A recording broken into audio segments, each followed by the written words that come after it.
rolling like a geezer.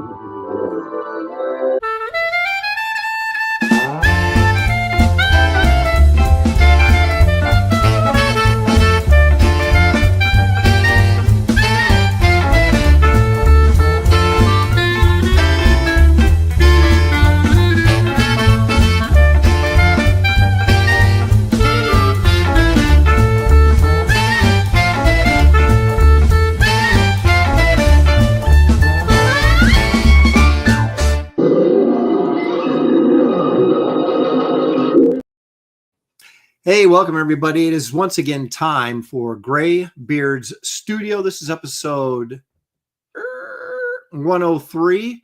And today we're doing John Byrne because you picked Byrne over Frank Miller and Michael Golden, the great Michael Golden, just cast him aside like he was nothing. It's very sad, but you guys pick him, we draw him. The great thing about John Byrne is there's a lot of material because he drew just about everything. Tons of stuff at Marvel, obviously, but also a lot of stuff at DC. So the sky's the limit today. Unfortunately, we were working with a skeleton crew today, but we'll make it work as we always do because we're all highly trained professionals. And so let me bring in, speaking of skeletons, let me bring in a guy who's practically a skeleton. It's the old man himself, Gary Martin. Hello, Gary. Aaron, I sadly stopped going to my favorite restaurant because the other day I used their bathroom and I saw a sign in there that said, employees must wash hands, especially Carl.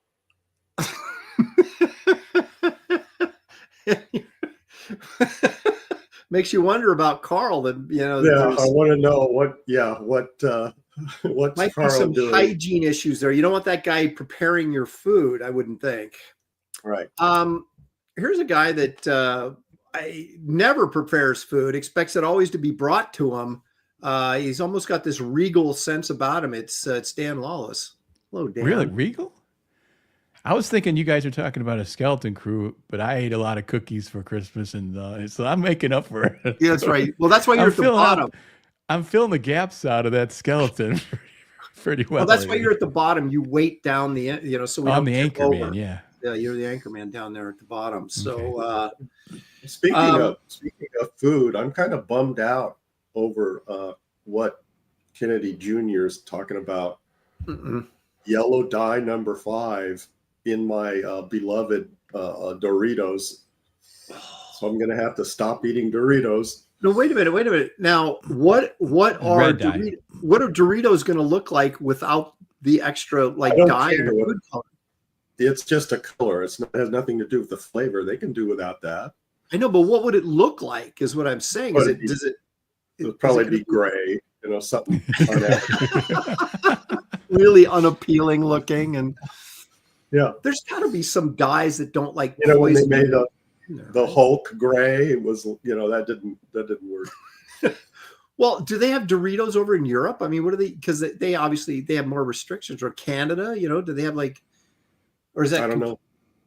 Because is that the nacho cheese that has that in it, or is it which one? The regular, ranch, maybe. The regular Doritos. Are there any foods that are gray? Number 5 will kill you. Are there any foods that are gray? Well, I know in Beauty and the Beast, remember that lyric, try the gray stuff. It's delicious, so she has I don't think so, though. Yeah. We're talking about reality here. I mean, it's like you don't want to eat Would God make gray food? No. It's got to be visually appealing. I mean, if food is not visually appealing, then it's like you wouldn't eat it. Exactly. So, unless you're colorblind, then it's all gray. Right. So if you were blind and someone gave it to you, you wouldn't know, right? Marcus says porridge. Yeah, well, oatmeal can kind of get in that sort of, but it's a warm gray, so it's more comforting than like a cool gray. Yeah. You don't want to eat anything that's a cool gray. That's right. Yeah. You don't want a cool gray. Oh, that's like when apples go bad and they got, there's that gray spot. Let's eat that. Or mold is gray, right? So it's like and fuzzy. So we've cracked the gray dilemma. Gray is bad. Yeah, so you don't want a gray food. So if Doritos are gray, they're going to have to do something. Welcome to the Graybeard Show, folks.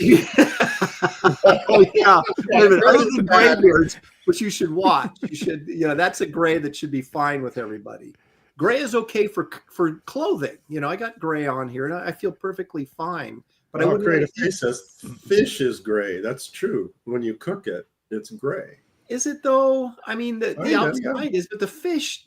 Well, I guess if you're eating like catfish or something, that's more white though. It's not like stark white, but it's not like. I mean, there is. Like it's not. Salmon has the pink layer, then has that little kind of gray layer between the. That's true. It's not gray. Yeah. So I'm so sorry. Angela brought up the subject. Oysters. Oysters. Who eats oysters? Angela, we haven't seen you for a while. Hey, Angela. Angela Chocolate Curry here is recommending gray oysters. Have you ever? Remind me never to eat at your house. Have you ever had oysters? Gray oysters? Yum. Have you ever had oysters? As a youth, I have never had oysters. They are as bad as they look. Don't they like come in like those little sardine cans too? You can get like oysters in a can. I mean, I've not seen that. Oh, I think they do. And I just, well, what a way to start the show. I was going to say, I'm kind of sorry I brought up the subject. Yeah. I steered it all into the ditch. Damn the yellow number 5. I'm going to eat Doritos anyway. Wasn't it red dye number 5 or something that they banned a while back? It was the same problem, and now it's yellow dye. So basically, I thought he was talking about red. Though, what the clip I saw, he was talking about red dye. Yellow dye is worse. Oh, so number 5. So blue number dye 4, would be like 1 through 4 is good for you, but 5, no, that'll kill you. When you get to that 5th generation, went 1 too far, man. Yeah. Should have stopped at 4. Everything would have been fine, but no. Oh my gosh. Well, let's. That's the same thing. I saw. There's a chain of exercise things called Fitness 19. I'm like, well, they finally got it right. Apparently, like, I hate to see fitness number 1. Fitness number 1 must have been like a barrel or something you jumped off of. Or, I don't roll the barrel. This is fitness number 1. Roll this barrel around until you get tired. Oh, let's see who's in the chat, shall we? Repairman Jack is here. He says my favorite show drawing my favorite artist. Yes, so he's a Byrne fan and very excited for that. Glitches says She-Hulk, please. John is here without an H. Stealth X5, Creative Faye. Says, hope you're all doing well. Should be a fun show. She always says that. She always believes that it's going to be a fun show, Gary. Yeah, but she's eternally optimistic. But I think so. We disappoint her every single week. But she is next week. She's always hoping it's like when your team sucks. Maybe this week, next year. Yeah. Just wait till next year. Wait till next week. That's being a Huskies fan, right? She's waiting for the Great Pumpkin. That's right. Next year he'll really come this time. I just watched that for the first time in ages. And I tried to get my daughter because we always watch, Christmas and Halloween specials. And she's 23 now, but we still do it. And I remember I had watched The Great Pumpkin, Charlie Brown, and at Halloween. And then at Christmas time, I said, we need to watch Charlie Brown. She goes, no, that is so boring. I don't want to watch that. And I watched Charlie Brown's Christmas. And even though it's heartfelt and sentimental and all these things, it is kind of slow. It does move a little bit slower than Rudolph and the Humble Bumble. That moves. But you said she didn't like the Great Pumpkin? No, she didn't like Charlie Brown because it was boring, she said. But the first one, the Great Pumpkin. She wasn't around for that. I watched that on my own. Oh, okay. And I kind of enjoyed it, but I did feel bad for Linus as he sat out there in the pumpkin patch waiting for the Great Pumpkin to arrive, which of course he never did. And then everybody makes fun of poor Linus for, Yeah, it's sad, really. It is. It is. And he doesn't give in. He still hopes that next year he'll be there next year. He just keeps doing it. And it just especially when you think about it, the full horror of it is Ethan's theory that Sally is just Charlie Brown cross-dressing. because it's exactly the same face. I've never heard that. If you look at it, it's exactly the same face. So, Dan, you've ruined the show with the Gray and now the cross-dressing Charlie Brown. And like, can it get any worse? Well, it does. If you look at them side by side, they're exactly the same. Except They're brother and sister. They would have similarities, but hold on a second. I'd like to change the subject. He's a Muster is claiming I shipped him some hair along with my Oh, you get a DNA. That might have been me. I got body hair falling off me all the time. I'm always horrified what might end up in the so I don't understand. Are you complaining? I mean, that's a bonus, right? If you send you could use that to clone you at this point. Yeah. Right. So I should charge you extra value there. I think there's some value there. You could have a whole Graybeard show, just you. The three faces of Gary. But you wouldn't be drawing anything, so you just comment on each other's comments. This grumpy Gary would be like an echo, like.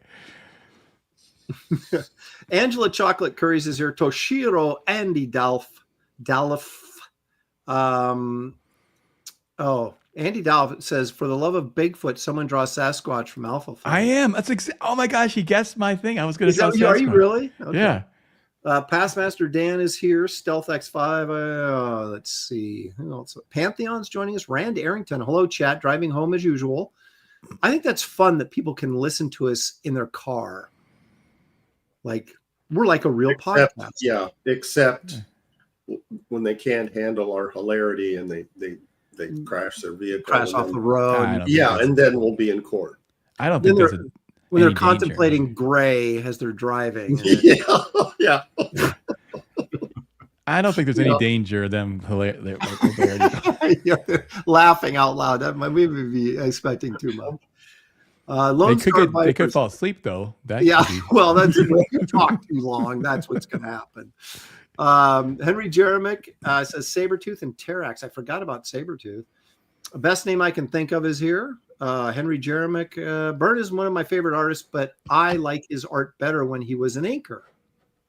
Who's When Terax? was Byrne just an inker? Gary, help us out here. No, I think he's saying when someone else is inking him. Oh, when he has I see. When he has an inker. Okay. Yes, I agree with that. I don't like Byrne's inking. No. Let's see here. Sean Willits is here. He says, "This is the best show." I don't think he means this particular episode. I think he just means in general. Because I think we're gonna have a hard time, hard pressed to say this is the best show he's ever seen. Yeah, the stock started dipping. Qualify it, please. Yeah, when this is nice. You're watching the live stock reports. It's like this. It's taking a dip right now. Exactly. I think we're down right now, like way down. Sell. Aaron is never late, only gay. That's pleasant. Thank you, Glitch. Appreciate that. Matthew Muma is here. I haven't seen Matthew in a while, I don't think. Marcus Killer Group, purveyor of all things pop culture knowledge, brought him over from Andy's show. I was guesting on Andy's show today. I've got a full slate of appearances today. I'm fatigued even thinking about it. Shannon SL311, Dan better be here. Of course he's here. There he is.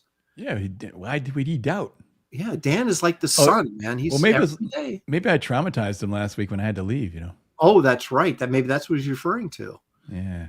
Sequential artist. Here we go. He says, greetings, Graybeards in chat. Great burn in FF 250 inspired me to create my own comics, but sadly his next men book just wasn't for me. Well, nobody's perfect, right? Yeah, I agree with you. I am not a fan of the Next Men. Yeah, Next Men didn't take off, did it? No. Well, there's only a few things in that Legends imprint. Hellboy, of course, from Mignola, and I think Arthur Adams would have done okay with Monkey Man O'Brien if he'd stayed with it. I love that. Those are great. But, art was fantastic. Yeah, Arthur's not necessarily a interiors guy. He's done very little interiors over his entire career. He's more of a cover guy, and so I think it just I just don't think he could keep doing it. Have you guys done an Art Adams show? No, we haven't. Ooh, that could be good. Yeah, why would we do that? Well, Well, we just did. We're doing Byrne. Why wouldn't you throw Art Adams on? Well, Art Adams, it just, drawing a Art Adams hand, that would be the whole show right there. Yeah.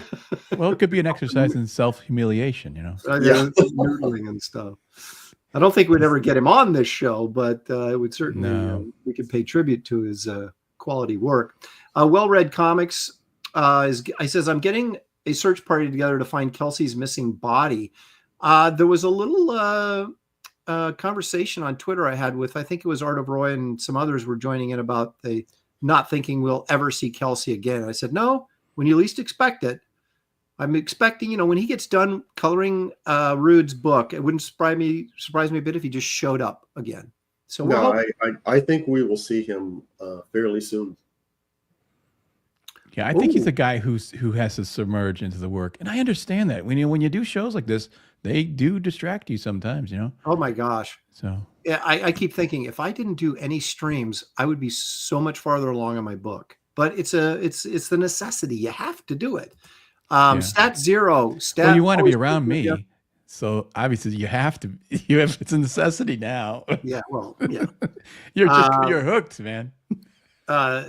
Stat has gone through some tough times, much like David, or exactly like David, and very tragically. But we're glad you're still with us, Stat, and hanging in there. Says Aaron recently beat out Frank Cho, Adam Hughes, and Terry Dodson for drawing women on a poll I ran. That's a W. That is a huge W. I'm going to take that with me. Well, yeah, that's just like any other poll. It depends on what audience you're polling. Yeah, you have to rain on his... You don't have to specify. You can just say, hey, I won this poll. You have to rain on his parade. I mean, come on. Stat, thank you. Thank you so much. Because, I read that list like, wait a minute. What's Aaron doing on this? Oh, my gosh. Slam. And then he won the poll? Come on. Yes. Into the ropes and a body slam. Oh my gosh. Wait a minute. Glitch says, yes, we have Doritos in the UK and most of Europe.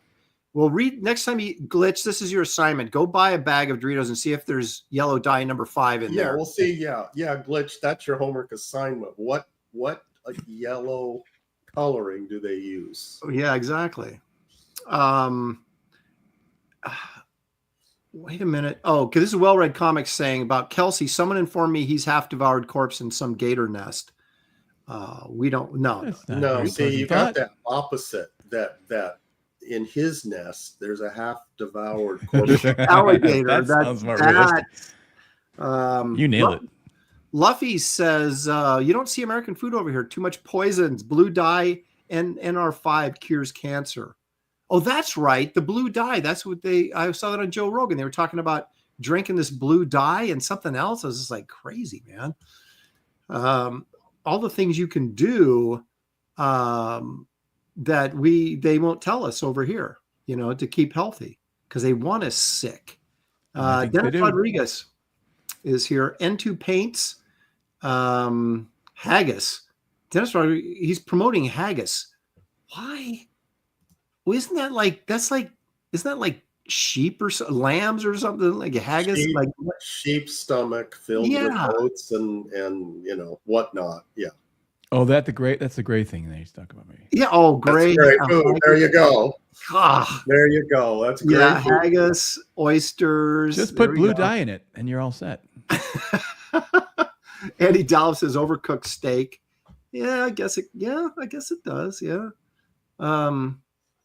I guess that's an argument for like undercooking your steak. So you've always got that red in there. You got a little color in there.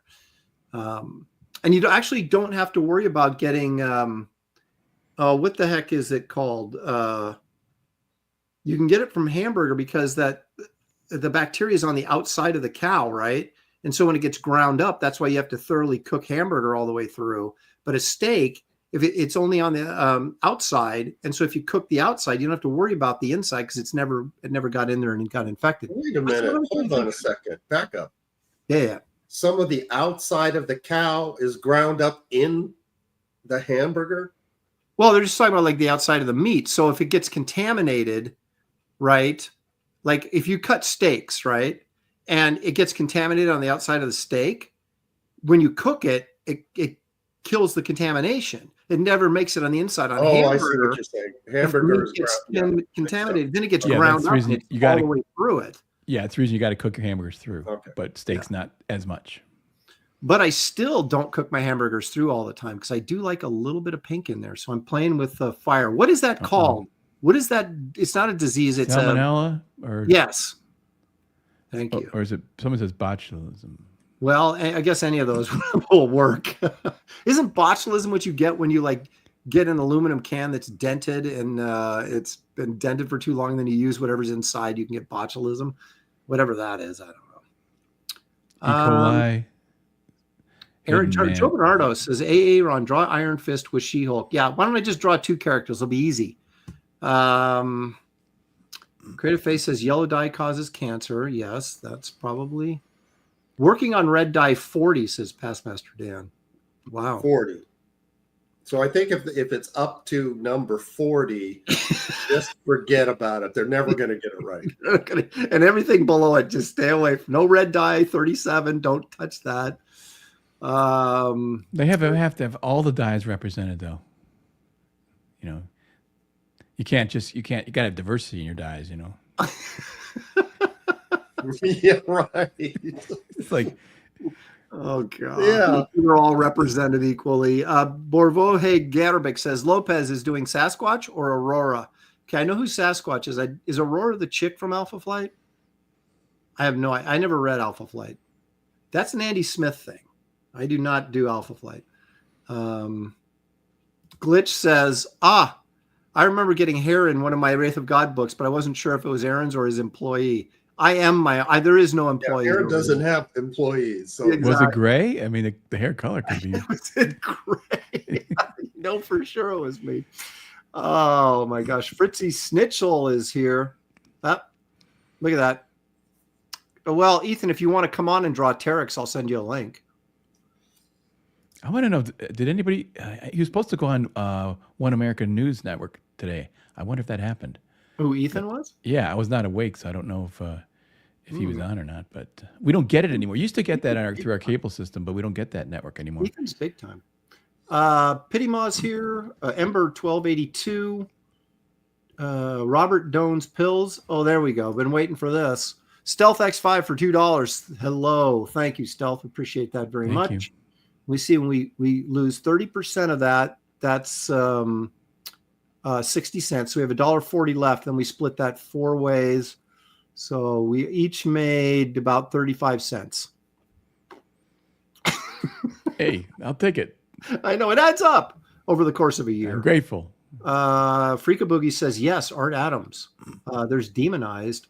Well, Art Adams, if we just did Art Adams characters, right? He did a lot of large variety of characters. Well, he did X-Men. He did Spider-Man. Yeah, but he had a bunch of his own too. That's true. Yeah, that Monkey Man and O'Brien was great, and he had Gorhemoth, that giant, like a Godzilla type monster. It was more like a trash monster from one of those issues that I've been trying to get him to draw in my book forever, and I have not succeeded yet. Let's see here. There's an Art Adams book. I've seen the art, but I don't know the character. I'm going to look it up here. Tom Strong. Did you guys see that? I never got those. I never got that book, but I'm looking at Chris Sprouse. Some of these covers and stuff. They look great. Chris Sprouse is awesome. What's he been up to anyway? Have you seen Chris Sprouse do anything recently? No. He probably got a real job. Yeah. Repairman Jack says brains are gray. Oh, okay. So you're gonna have a heaping bowl of brains for dinner? Well, maybe if that's a zombie meal, though, right? So that counts, I guess, that someone would eat it. I wouldn't take a recommendation from a zombie or what they're eating. Would you? No, probably not. Wait, before or after I'm infected as a zombie? That might be an interesting because if you were show right there, an interesting show. The Zombie Gourmet. See, your perspective would completely different. If you were a zombie, then you want to take advice. So it matters. Right. If you're not a zombie, probably not. But if you are a zombie, then yeah, you'd listen up. You know. Well, yeah, and if you're in one of those like the zombie apocalypse, you've got the majority of the people on the planet are zombies at that point. So they are going to watch this cooking show and they are going to eat brains. So, it just depends on your perspective. Yes. Creative Face says, and some countries, monkey brains is a delicacy. Is it really, or is that just in Indiana Jones? Is that really a thing? Do people I think it is. I don't think that's a thing. I think it is. Chilled monkey brains? Okay, yeah, great. If they name one country, give me the country that eats monkey brains, and then I'll believe you. They eat a lot of shit in some of the other countries. That's true. I mean, the fact that some of these countries actually eat bats is beyond.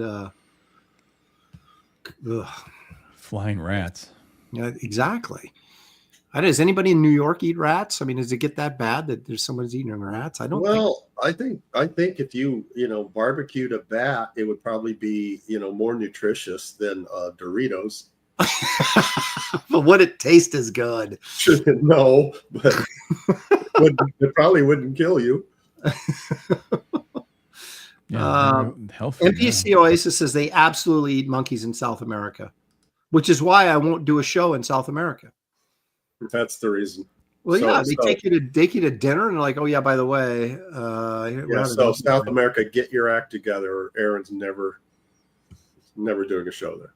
Look at that. Past Master Dan says monkey brain eating was in Faces of Death. Now, you guys know what Faces of Death was, I did see that a long time ago, yeah. I never saw Past Master, just because it's, in a movie or on TV doesn't make it true. Now wait a minute, though. That was like a documentary, wasn't it? On just like just on death. It was like a really horrible, grim, gruesome. It was like a snuff film. It was just gruesome shit. Yeah. Let's see. Okay, well, let's get rolling on this thing. Yeah, I was waiting to see if on that note. No, I was waiting to see if Ethan would come back in the chat and go, "Yeah, send me a link." But he doesn't. He's not coming on. Are you kidding? Yeah, I know. He bailed the second I said that. He's like, "Oh, I gotta go." Yeah, I'm done. He's probably half tired. He's always sleeping increments. All those guys, man, they stream so late at night. It's good to be young, I guess, or at least younger than me. Yeah. I mean, I naturally stay up late but I'll sleep in and I get a decent sleep. These guys, they're just going all the time. I'm like, I'm up in the middle of the night and they're just going like, you guys should be sleeping, what's going on, 3 o'clock in the morning. What are you doing? Yeah. Shane's up in the middle of the night all night. I know, it's crazy. And he's got a little one too. I know. How does he do it? I don't know. Well, he's young. When I, maybe not you, but he's younger than me. I know. How do you do that? I don't know. I don't know.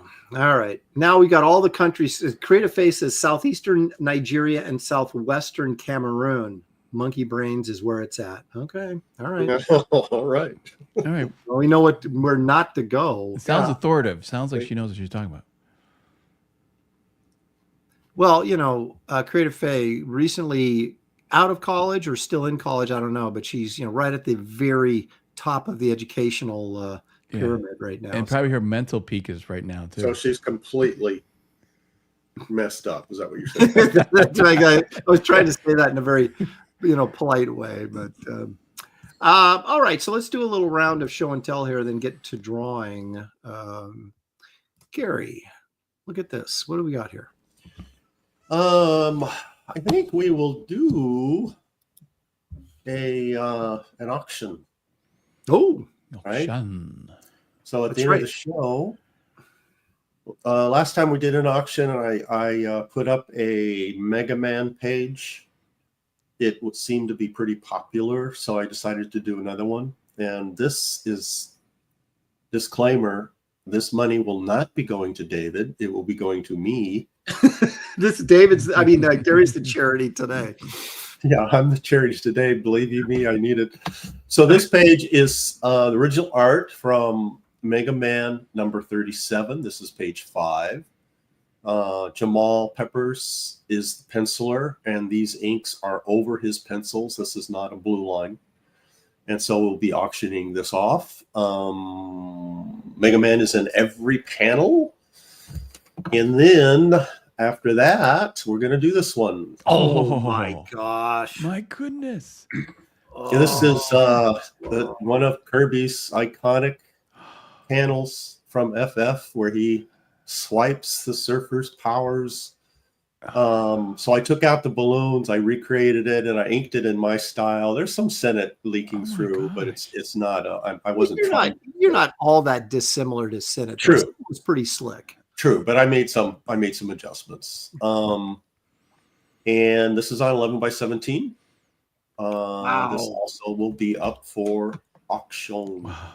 I just the older I get, the more appreciation I have for Kirby. I'm just the line work, everything's so slick and stylized and just put together in such a bold, beautiful way. I mean, I love it, But when I was younger, I seemed like it wasn't realistic enough for me. But now that I think my art tastes have grown a little bit, got a little more sophisticated, maybe, and now I really grasp it. I really love it.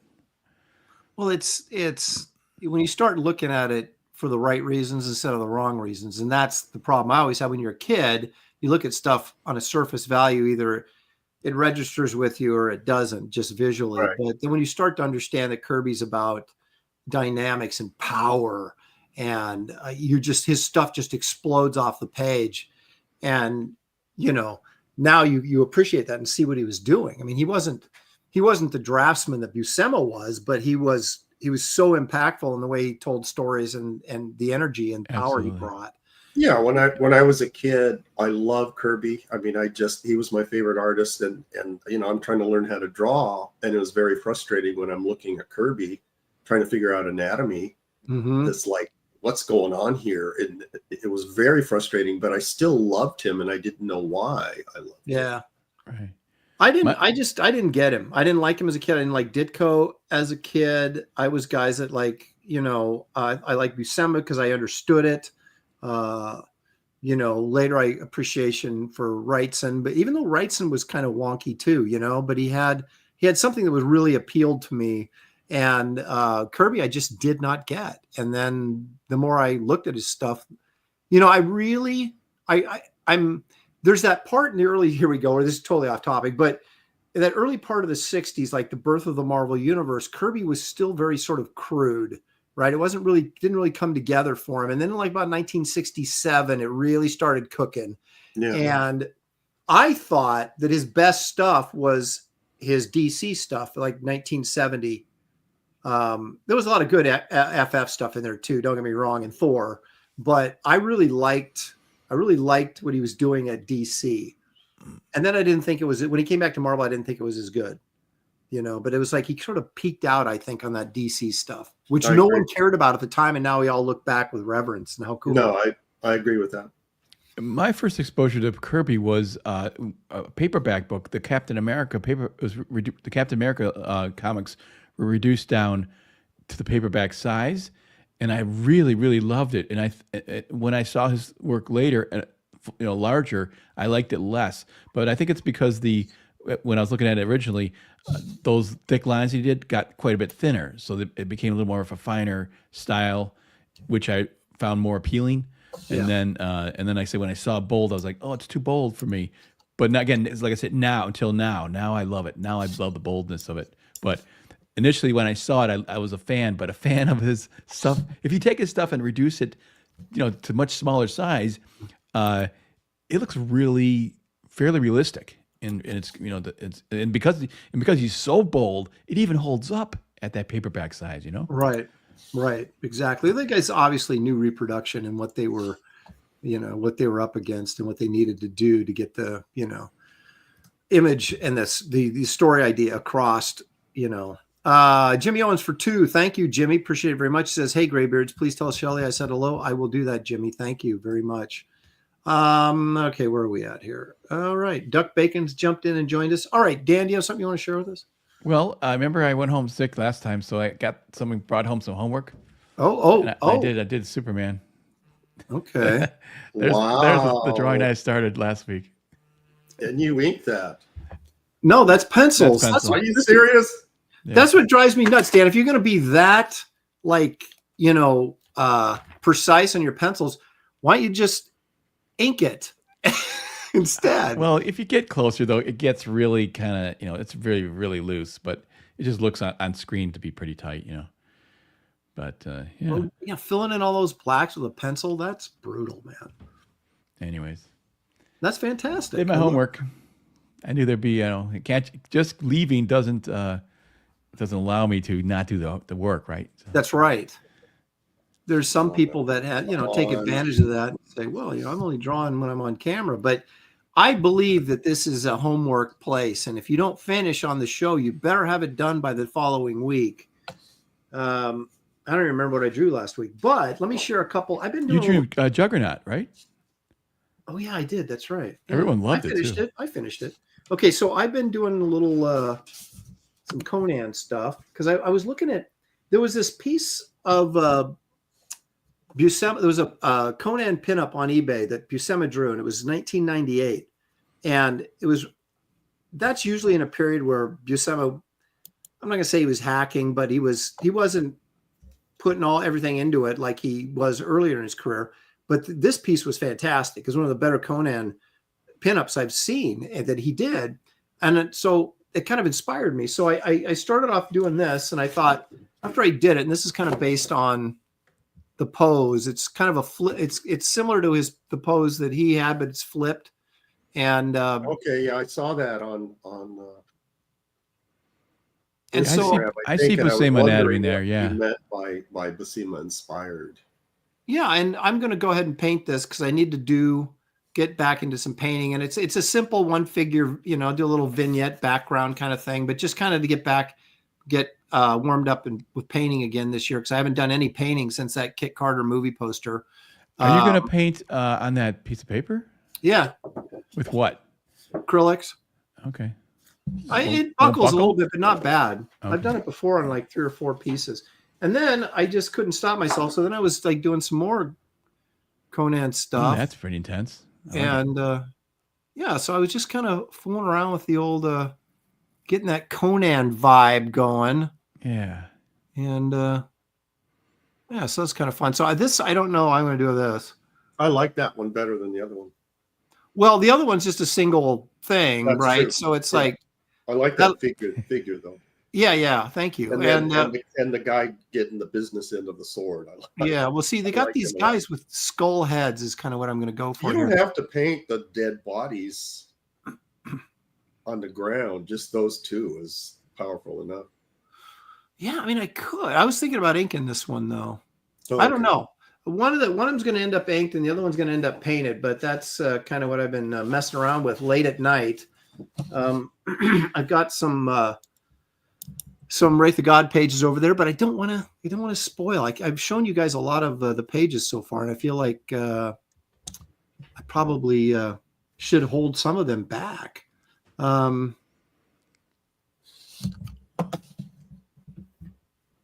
Demon Eyes said, Aaron, you had done a piece and it had a Dan Barrington vibe when you colored it.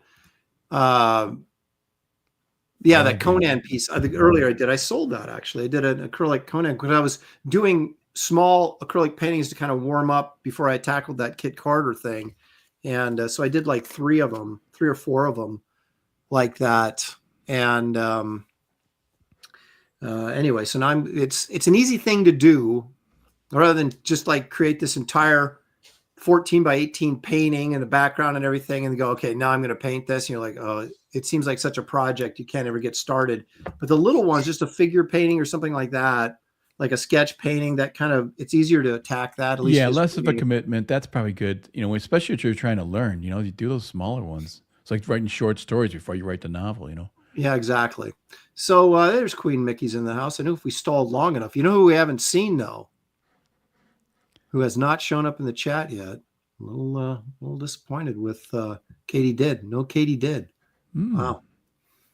Mignola did covers. Dennis Rodriguez says Mignola did covers for Conan the Barbarian 1 from Titan and Red Sonja 1 from Dynamite. Both were meh. I don't know that I would have hired Mignola to do a Red Sonja cover, but I think Conan could be cool. I just have to, see it. You could do Red Sonja. You could do fine. You could do anything. Blue Boy says spraying a light fixative spray before using acrylics can minimize the paper buckling. That makes sense. All right.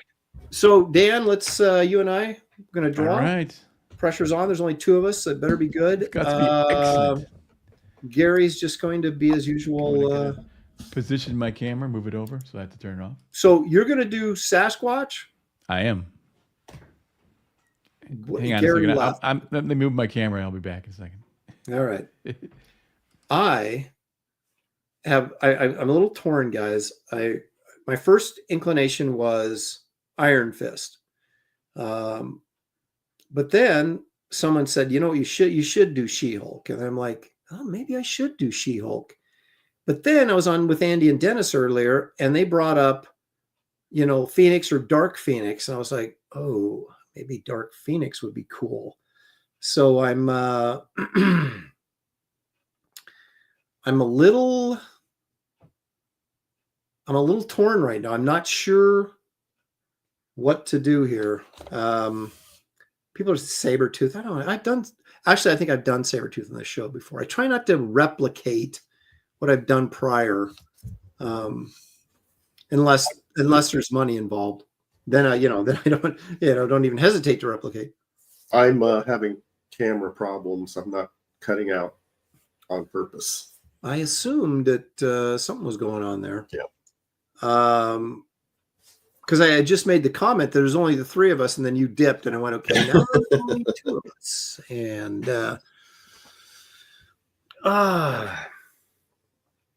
and what happened to Dan? Oh, he's switching cameras so he can get ready to. Nobody's helping. Everybody's going, oh, Iron Fist would be cool. She-Hulk would be cool.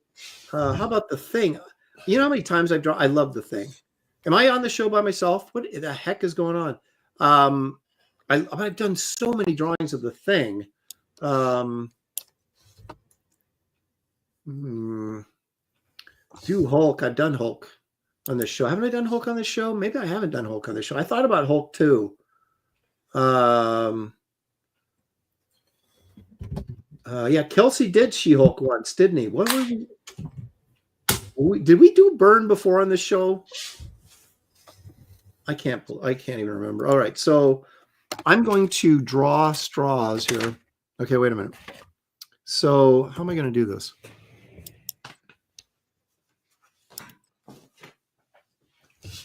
I got it. All right, so I'm going to write down. I'm going to write down Iron Fist, She-Hulk,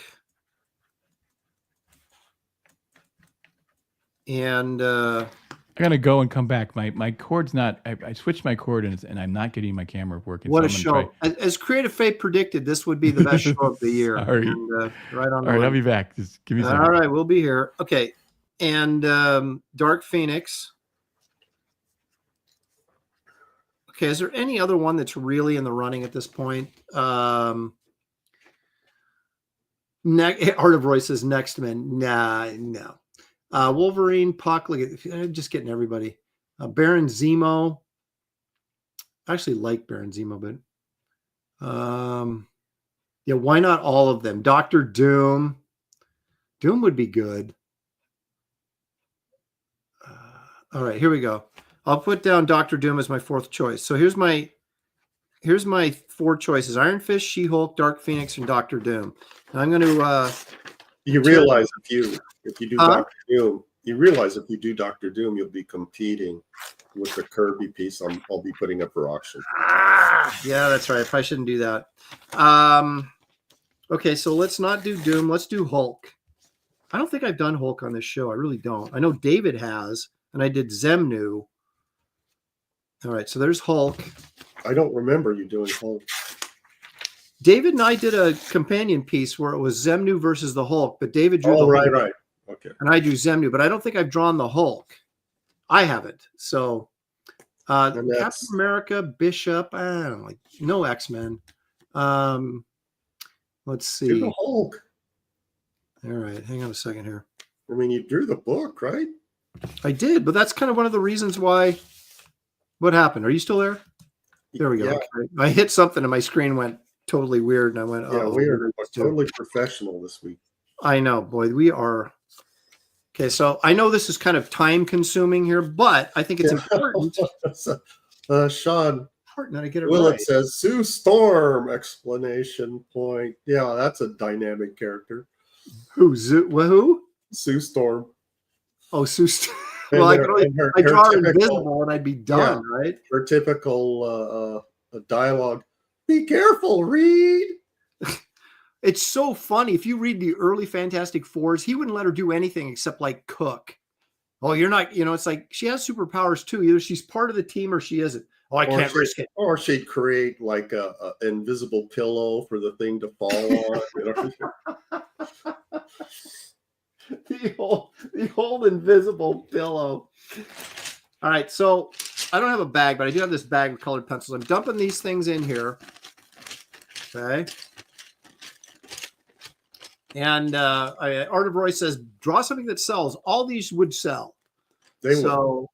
All right, I'm gonna. Are you gonna show? Right. You gonna show it to the screen, or are you just gonna call off the one you want to do? I'll show it so you know I'm not cheating. So I don't know what it is. We're gonna.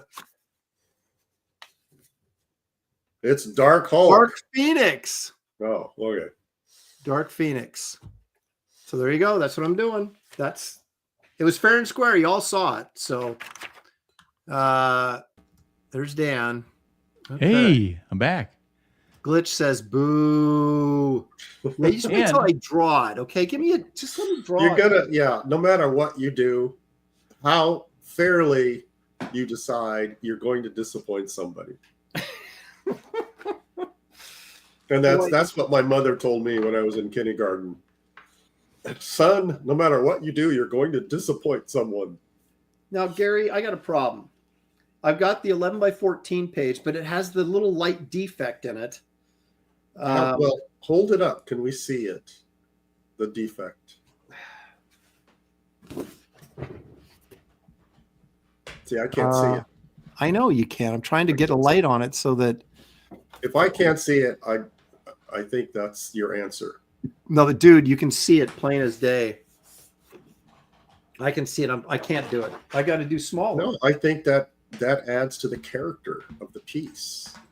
That it's the limited edition paper. All right. Okay. All right. Don't overthink it. Don't throw that away, man. Those are art supplies. I know they cost money. All right. So Dark Phoenix Bacon says can't see it. Yeah, well, you can see it when you get it, and so if someone offers to buy this for me, do I have to disclose to them that there's like a defect line through the paper? Is that like incumbent upon me, or do I just pretend it's not there and then ship them the artwork and say all sales are final, dude? I'm sorry. Yeah, that's what you say. All sales are final. Tough luck, Charlie. It's so great. I mean, if you get a coffee spill on it, if you get anything on it, like that increases the value. Anytime you touch the piece of paper, if you touched a blank piece of paper and handed someone, it's like this was once held by Aaron LaPresse. Is that what they say? Do you think? That's how legendary you are, or at least you can make yourself up to be that way in your own mind. Well, I see Dan, you might be onto something. I think I'll rub my greasy hands on some paper and try to sell it on eBay. Well, I got to take something out of like John Malin's playbook. It's like pump yourself up till everybody finally believes it, right? Yeah. Look, if no one's going to compliment you, you just got to do it yourself. I wanted to share something I forgot to during the art portion. Now, Stealth X5 bid on this during the David Williams auction, the Buck Rogers piece, because I was bidding on this. And in a very incredibly kind gesture, Stealth won this auction, but then had Dan send me the artwork because he knew I wanted it, and then just contributed that money to David's fund. And I still got the artwork. So I took it because that's the kind of guy I am. Man, I got ripped off. Yeah, Stealth did know. I told him that I had sent that as well. Both pieces. But then, in a surprise gesture of goodwill, Dan also sent me his sludge piece that he did on the show, and I'm going to ink this, and I'm going to try and get it inked by next week, so that I'll show it on air. I'm going to ink the original, so there's no turning back. So good job. Without a net, you're going to be with. Yeah, that's the essence of inking right there. No turning back. Mm-hmm. Look at that great rights in hand right there. Yeah. Love that. But this is so like slick and stuff. Is like it doesn't really need to be inked. You know, I just kind of want to leave it. But this is rougher, and so I'm going to bring a little noise to this, and we'll see what I can do. Yeah, well, they're both different approaches. The Buck Rogers one has a little more tone in it, and there's no tone on the sludge. So I saw that on his face, and I'm like, well, what am I supposed to do with that? You know, crosshatch is like little beard shadow. I was like, nah, I ain't touching this. So, but sludge will get inked, and we will see what I can do with that. Now that I've got my 8404s from Jackson's Art Supply, I've got some brushes now. And I think you should shoot them an email and tell them you're promoting their products, and they should ask them promote the show. Yeah, where's my money? Where's our? Yeah, we gotta get some sponsors. Where's our? Yeah, I know. I've been trying to get Taco Bell for years. I just maybe we could get for years. For years. I have since I've been doing this for like 4 years. I've been trying to get. How about AARP? Great. That's pretty good. Actually, think about all those ads on the news, for all the pharmaceuticals. We could tap into that because, they always show these aging people, and we could do Cialis. Look at these guys draw. Hot women. They just took a pill and get drawn. Girls. Hey, you're revealing our professional secrets. Oh my gosh, that's right. I had never thought of that. I think you're onto something, Dan. I really I know. I like the cut of your jib, young man. Do not tap into your sponsorship potential at all. Hey Mickey, that's my life credo. I'm gonna put that on my headstone. I got ripped off. That's it? I got ripped off? Yep. That sounds awesome. Put that. I'm not going to put a date or beloved father or any of that. Just here lies Gary Martin. I got ripped off. Yep. Thanks a lot, God. No, I'm not going to. Yeah, don't push your luck at that point. That's I'm not going to poke the lion there. Yeah, poke the bear or whatever. Right, exactly. I was doing fine a week ago. Yeah. Yeah, I was a happy wanderer. Now look at me. Oh my gosh. All right. Okay. So did you guys, I don't know if you know this or not, or even if you care, but I'm sure you're aware of, I found Dennis and Andy introduced me to 2 new books that are out that I was quite enamored with, shall I say. One was it's the Mighty Marvel Calendar book, and it has all the Marvel calendars from 1975 to whenever they stopped doing them, 82 or something. I've not seen that. It's a big, huge coffee table book. You can get it on Amazon, and I didn't know it was out either, but I'm very tempted. Yeah, and what was the price tag? He said it was like $39 or something on Amazon. That's not bad. Yeah. Now, see, I have the Mighty Marvel calendar from 1975. I got this when I was a kid. And I had a couple of those, and I liked them because of the personal remarks it had about some of the creators. Yes. And here we go. I'm going to dox myself. I was very responsible, and I put my name and address and phone number in case I lost it. In case I lost this, now it's worthless, but in case I lose it. But look at this nice piece by Jazzy John Romita here. The artwork was great. I think a lot of this stuff was new art. Yeah, they did it for the calendar. Yeah, that's Frank Bruner. Yeah. Great piece. Doctor Strange. I know I should be drawing. This looks like that's definitely inked by Romita. I don't know if he drew it or not. Is that Ron Wilson? It's definitely inked by Romita. Okay. Look at that one. Oh yeah. So I thought those are cutouts though, right? I don't know if he redrew the pose. No, I think they're or he cut them out. Hold on a second. We have a request. Where'd it go? Look at that. Look at that Barry Smith piece. Oh boy. Yeah. That's his Conan peak right there. Yeah. Blue Boy Comics is requesting ask Aaron to give his Dark Phoenix a big booty.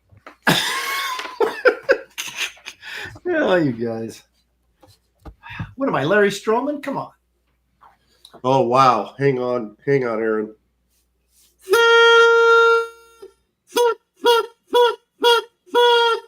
Oh my gosh.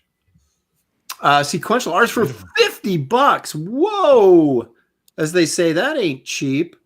A roundtable question. If you had a chance to, thank you very much for that, by the way, Sequential. Yeah. That's very generous. A roundtable question. If you had a chance to adapt a classic story in comics that hasn't been overdone yet, what story would you prefer and how would you approach it? So basically retelling a classic. Wait, that's not what he said. He said it hasn't been done yet. It's been overdone. Oh, if you had a chance to adapt a classic story in comics that hasn't been overdone. Oh, yeah, maybe something like from the past, but hasn't been sort of rehashed and overhashed again. Yeah, that's how I'm reading that. He's not talking about a classic comic book story, but an actual classic story. Like a. Read it again. What does it say? No. Well, you're getting your $50 worth. We're confused. If you had a chance to I want to get it right. He paid $50 for this. Hang on a second. If you had a chance to adapt a classic story in comics. Yeah, in comics. Now, does that mean a story from comics or a classic story that you would adapt in a comic? Or, for a comic. I think it means in comics, like a comic book story. I think we're overthinking this. Well, I don't know. You better, before we answer sequential, you better let us know. A comic book in comic books or any story that you bring into comic books. Right. That's the question. Right. So clarify that before we is it a comic book story that we're redoing, or is it a classic story from literature that we're doing in comics? Yeah, something from. And you don't need to pay $50 for that follow up. Aviator Surge says option B. I don't remember what order I put them in. You guys got what was option? Yeah. Now we're even more confused. What was option Jerry B? says, I think like Frankenstein, but done as a comic. Robert Doan says, my God, you guys are old. So Jerry, I think he's got it. That's like Frankenstein is a classic story. Right. Okay. Robert Doan's in the chat. That's how I interpreted that. Robert Doan's in the chat. Hey, I did send the art at FedEx, and I sent you an email with the tracking number so you can follow it. So who's he talking to? Keep an eye out for that. Wait a minute. Robert Doan did what? I sent him a graveyard piece. Oh, I see. You're talking to him. Okay. Yes. And I don't know if he got the email, but if he checks his email, there is a tracking number there, so you can know when it's coming. It should be coming. It's going to take a little while because I went FedEx, but I kind of did the least expensive route. Which going to Canada there's no least expensive. Aaron, Jack Elmy says, give him his money back. No, we've spent way more time on it. We're trying to do a good job. We don't just throw out an answer. He answered. He clarified. He said classic story from like literature or something. Oh, from literature. Does stories from the Bible, does that count? Yeah, obviously. Yeah, that would count. Oh, I think it'd be great. An excellently illustrated story of Samson. His whole story. That's got some good stuff in it. Yeah, it does. There's a lot of material there. Or Noah. I think Noah would be interesting. Noah. There's a lot of action. If you want to draw some animals and all. There's scale in Noah's Ark, but there's not a lot of action.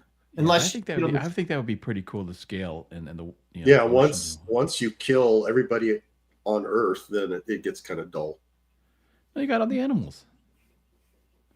Well, okay, if you had like dinosaurs on the ark and they were like menacing the other animals, yeah, dinosaurs running amok on the ark. You got something going there. Yeah. But you that kind of defeats the purpose of his premise, is when you take liberties. Well, you got to get a little high drama in there. Stealth X5 for $2. We've got steak. But I would say, egg. Hang on a second. Hang on. Steak, bacon, eggs, butter, chocolate, pie, milk, and broccoli. Why would you have milk and broccoli right next to each other? No, well, he's got the perfect food lineup. I see. You get to broccoli. Broccoli. I saw a guy on Instagram saying that don't eat broccoli. It's not good for you, which we know is not true. And it's like, why would I listen to a YouTuber tell me what I should and shouldn't eat? Right. Unless we tell you, you should listen to us. Like, don't eat oysters. Yep. Jerry's recommending Jason and the Argonauts. I was going to say I did think of that. I was going to say the Iliad, or that would be so any one of the Greek mythologies. I think it'd be great to really do. It'd be cool if you didn't just take it. I mean, talk about liberties. I mean, but at least maybe get into the mind of the character a little bit in the way comics can, and it's so. I would interpret it, but I would actually give them internal dialogue to make it more powerful. Boy, that is an excellent question. I would be probably more contemporary. I find Dr. Jekyll and Mr. Hyde fascinating. Somebody in the chat recommended that. That might be so. Although Redondo did a really nice one. Did you ever see that? Yes. Yeah. I mean, yeah. After after his effort, then forget about it. Yeah. Now that you talk about it, I'm kind of like, yeah, I'd probably stay away from that. Yeah, Redondo. He was so good. He could tell a story of just civilians in suits, and you're awestruck by the majesty of it. Yeah, just beautiful artwork. Like the Bible that he did that for DC, the what do you call it? Not Treasury edition. Incredible, just incredible artwork. Yeah, I've got Xeroxes of the original art. Well, who has a lot of that original stuff? Steve Morger. Yeah, that's where I got the Xeroxes from. Yeah, because he was collecting that, trying to get the whole book. Yeah. I don't know if he ever succeeded. He's got most of it, if not all of it. But yeah, he sent me all those copies, and that's God, it's just beautiful work. Amazing stuff. Now, Nestor Redondo was a Christian, correct? Yes. Gary, was that your understanding? So he had, he was highly motivated to do just a wonderful job, and he did. I mean, oh my gosh, that book is so beautiful. It's incredible. The only problem with Bible stories is the landscape doesn't necessarily, the deserty kind of landscape. But just the people and the clothing and stuff. It's just the same problem with Westerns in comics. They don't have greenery. It's just, it's brown, and that's a problem. David is in the chat. He says, bestest to Graybeard's bros and to the mighty chat. Love you all. Thank you for all prayers and support. Wonderful, David. And Aaron. Yes. Katie, in case you didn't catch it, Aaron was asking about you. Katie's in the chat now. It's about time, Katie. Jeez. So you're not happy she's here. You're mad that she's late. Yeah, the show started an hour ago, Katie. Where have you been? Gosh. Katie can't win, can't she? Get it together, Katie. Oh, my gosh. I don't even know how I could... Giving her crap is like such a regular part of the show. I don't even know how to talk to her. Yeah. See, you've cemented your relationship with her, I'm afraid. Yeah, I know.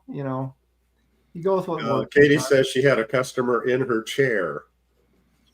Well, okay, but here's the thing, Katie. So she was embarrassed to be listening to the show. Exactly. That's what I'm trying to peel back here a little bit. Is like, why didn't you have it on while you're cutting this person's hair and get them indoctrinated into the wonders of this show.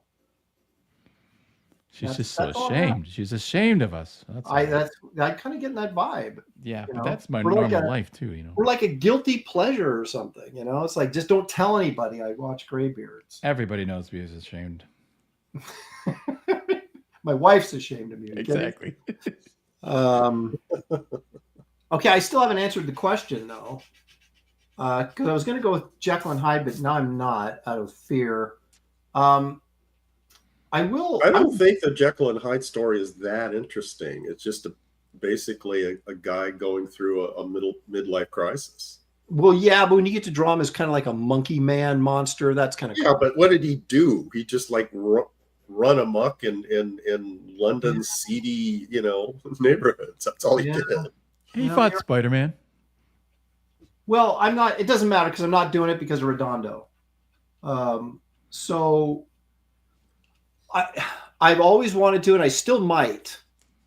I really find King David fascinating, and there's some really cool stories in there. I mean, Goliath is the most obvious one, but it's still cool. Yeah, there are some very, very cool stories that are kind of just hinted at. Yeah, and so that I do want to do that, and I may still do that. But and in terms of what we consider fictional literature or something, I wouldn't do Frankenstein, obviously, because are you kidding me?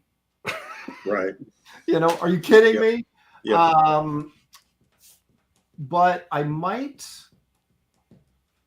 There's a lot of good H.G. Wells stuff. Yeah. Like Mysterious Island might be kind of fun. You get a little Captain Nemo in there. You get Oh, that's right. That's right. He shows up in that story. Yeah. Yeah, there's a giant James Mason Captain Nemo. That's what I was thinking. Well, that was in the Disney one. Yeah. With Kirk Douglas. Captain Nemo would sound like he'd be cool. I mean, 20,000 Leagues Under Sea. That'd be awesome. Yeah, so I'm thinking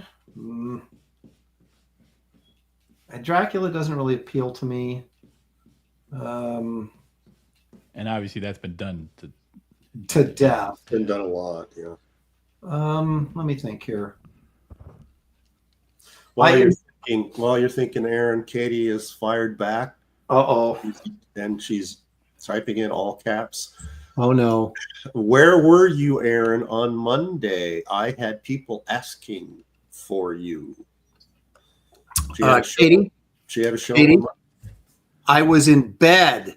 It was this was late. This was like, the late show? It was like 10 o'clock. All right. Well, I'm sorry I missed that one then. But Aaron, now see, Aaron, she could not retort an apology, but now you're going to get yourself into trouble when you're adding on to the apology. Am I apologizing? Well, you said, I'm sorry. Well, yeah, but it wasn't sincere. I'm counseling you to leave it at that, but no. No, I open Pandora's box here. You can't, see, it's not an apology if you say, I'm sorry, but. Yeah, right. Well, I guess maybe it isn't an apology then. Well, Gary, you need the mute button so when he says, I'm sorry, just boop, then stop it. And then all of a sudden it's perfect. Well, I did see that link, Katie, but I didn't see it until after the fact. That's not helping your case. Well, no, I mean, I'm not a regular in those green rooms. I'm really not. Everybody's always thinks I'm lying when I say I don't know what's going on, but it's really true. No, see, everybody thinks you just hang out in the green rooms and don't go on the show for spite. Oh, yeah. Well, but the truth is, you never go on the green rooms. You don't. You can't be bothered with green rooms. Oh, wait a minute. No, wait a minute. I didn't say that. You have contempt for green rooms. No, that's not. No, see, now I think you're twisting the situation a little bit, Gary, for your for entertainment value or something. But no, I just I work, and watch a lot of television. So it's like I didn't help there. Oh my God! talk about opposite excuses or reasons. One is legitimate. The other one is completely frivolous. He had to cut the lawn. I work and I watch a lot of TV. Actually, the truth is I don't watch any TV, but I'm going to try that next time somebody asks me where I should have been somewhere. Well, I was watching TV. No, you gotta say, you gotta understand. I watch a lot of TV, and you have to understand. I'm a complete loser. I watch a lot of TV. I can't be bothered.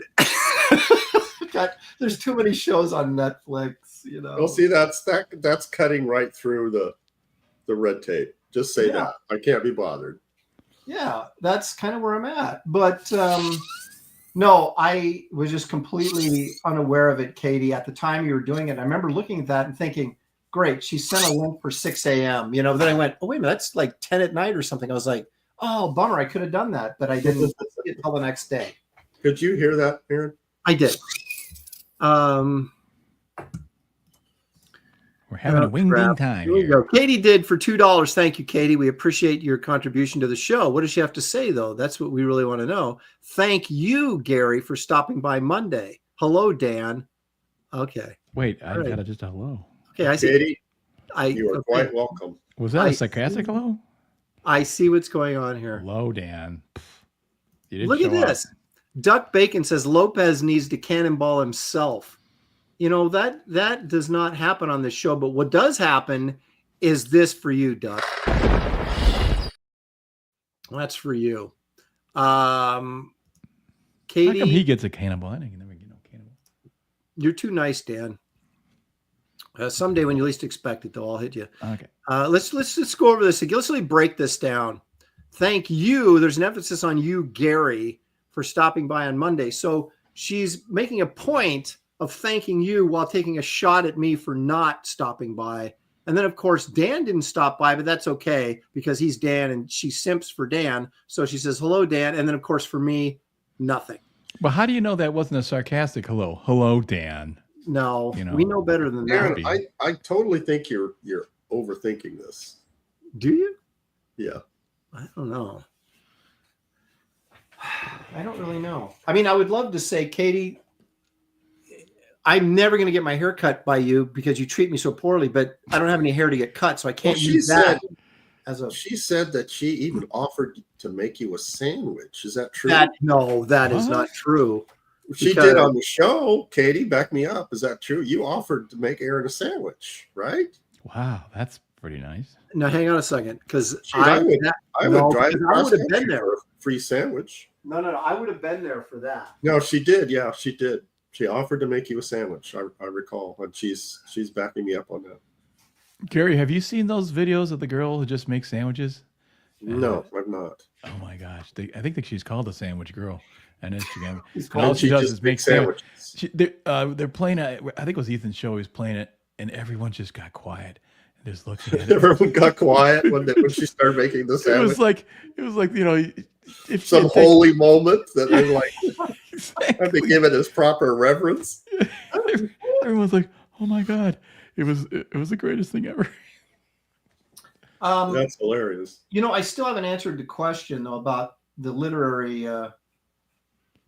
Would John Carter? They wouldn't accept Burroughs, would they, as an answer? Because that's like talk about overdone, right? Yeah, that's overdone. Although that'd be a good choice. Oh God, I would love. But we're talking about Gil Kane and Rudy Nebres.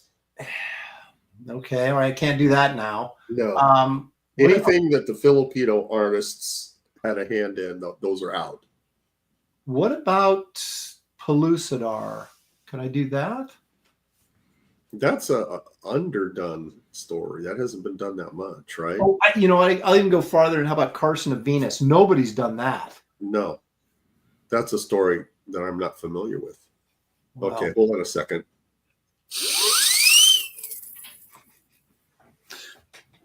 What does the geek say? The geek says, I'm still waiting for the Tina McDonald Tarantula Woman comic. Get Phil Diaz to write it and Gary to ink it. Oh, Tina McDonald, Tarantula Woman comic from Geek Avenger. That would be entertaining. Thank you for that 5. Appreciate that. True stories. You could adapt Sense and Sensibility. Can you talk about the slow-moving train? Yeah. No, I would seriously, if I could do a jungle dinosaur comic, that would be. I don't know if you consider pulp magazine stuff though classic literature, right? No. Okay. All right. Uh-oh. Katie did for $2. Thank you, Katie. Your sandwich and coffee got cold on Monday. Oh, the tear. So I don't drink coffee. You missed out big time, buddy. Actually, I like iced coffee though. Really? Blue Boy says, Aaron, you should draw her booty so big that Elon wants to land a rocket on it.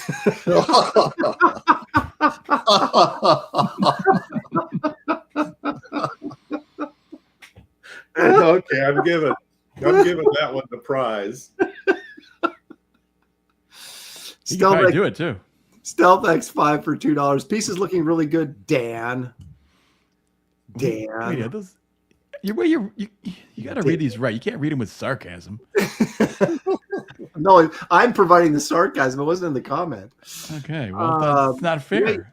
The way people throw the term classic around these days, you could call pulps classic, but not really, says JC Vaughn. So he's kind of on my side, but then shaking me with the truth.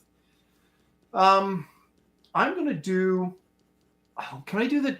No, I can't do the time machine either because Alex Nino did that in Classics Illustrated for Marvel. Remember that? Did you ever see that, Gary? He's gone. The minute I throw him a bone and he's gone. And Dan, I know you're not old enough. Wait, what was that bit? Classics. I'm sorry, I had. I remember the Classic Illustrated, but I didn't read them. But I remember seeing them. You know. Did you either? Okay, I'll throw it this way. Did either of you guys see the Alex Nino time machine that he did for? Yeah, so I can't use the time machine either then. Yeah, those guys were illustrators first and comic artists second. So they did a lot of those types of stories, right? Yeah. Well, all those. The first issue was Dr. Jekyll and Mr. Hyde, and that was Redondo. And then the second issue was a time machine by not Nebrace, Nino. Thank you. So. Yeah, Geek Avenger for 5. Nick Clark in chat pointed out Buck Rogers is public domain now. Is it really, though? I just feel like, Geek, that I'm just getting set up to get sued. No, it might be, but a lot of people have done that. I mean, that's a guy, with a ray gun in outer space. Queen Mickey says, what's the starting bid on Gary Martin's Mega Man piece auctioning off? Gary, let's take a look at what you're going to have for auction here at the end of the show again, because our audience is now we're at 300, so we got new people in here. We are. Yeah. Where? Well, I have a number that shows me how many people are watching. Oh, you mean how many?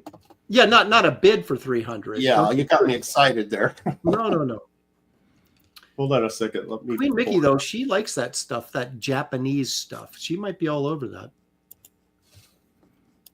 That Silver Surfer piece. That is. I know. I might bid on that Silver Surfer piece. Okay, that's Astro Boy. That page. Okay, Gary, you go ahead. What is that? Astro Boy. It's who? Mega Man. Oh. Issue 37, page 5. Pencils by Jamal Peppers. My inks signed by both of us. 11 by 17. If the bidding is decent, I might throw in a trade paperback book with it. And following that, we're going to do Dr. Doom, iconic recreation, 11 by 17. I removed the dialogue so we can see Kirby in all his glory. That's I hope you can get $300 for that later maybe. in the show. You should get at least $300 for that thing, man. Yeah. Yeah, you guys. Think of how many SpaghettiO things they could buy with that. SpaghettiO things? Yeah, SpaghettiOs, that feed an artist for a week, with that. Well, no, the joke is would be top ramen, right? Isn't that what? There's got to be mac and cheese. There's got to be red dye in SpaghettiOs. Well, yeah, but they're yellow. Oh, SpaghettiOs. Yeah. I was thinking of mac and cheese probably has that yellow dye that you don't like either. Every time I get settled into drawing, somebody gives money. I just can't believe it. Here we go. Geek Avenger for $2. Kit Carter versus the Tarantula Queen.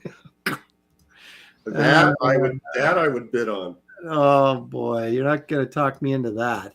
Rand Arrington for 20. Thanks, Rand. Appreciate that very much. Have you guys ever done an Al Williamson themed show? We have not yet. Oh, you should. Yeah. He's come up in the categories, but been voted down. You know what I could do? I've thrown him in a couple of times. Gary, you know what I could do? But we'd have to agree not to talk about politics at all. I mean, at all. But I'll bet if we did something like Williamson or something like that, I could get Stout on here. You think so? I think I could. If we do a Al Williamson themed show. Well, if we did something like that would appeal to him. Yeah. Because the guy likes to draw. I'd be surprised if he wouldn't come on and draw. Because I talked to him on. He's got a book coming out from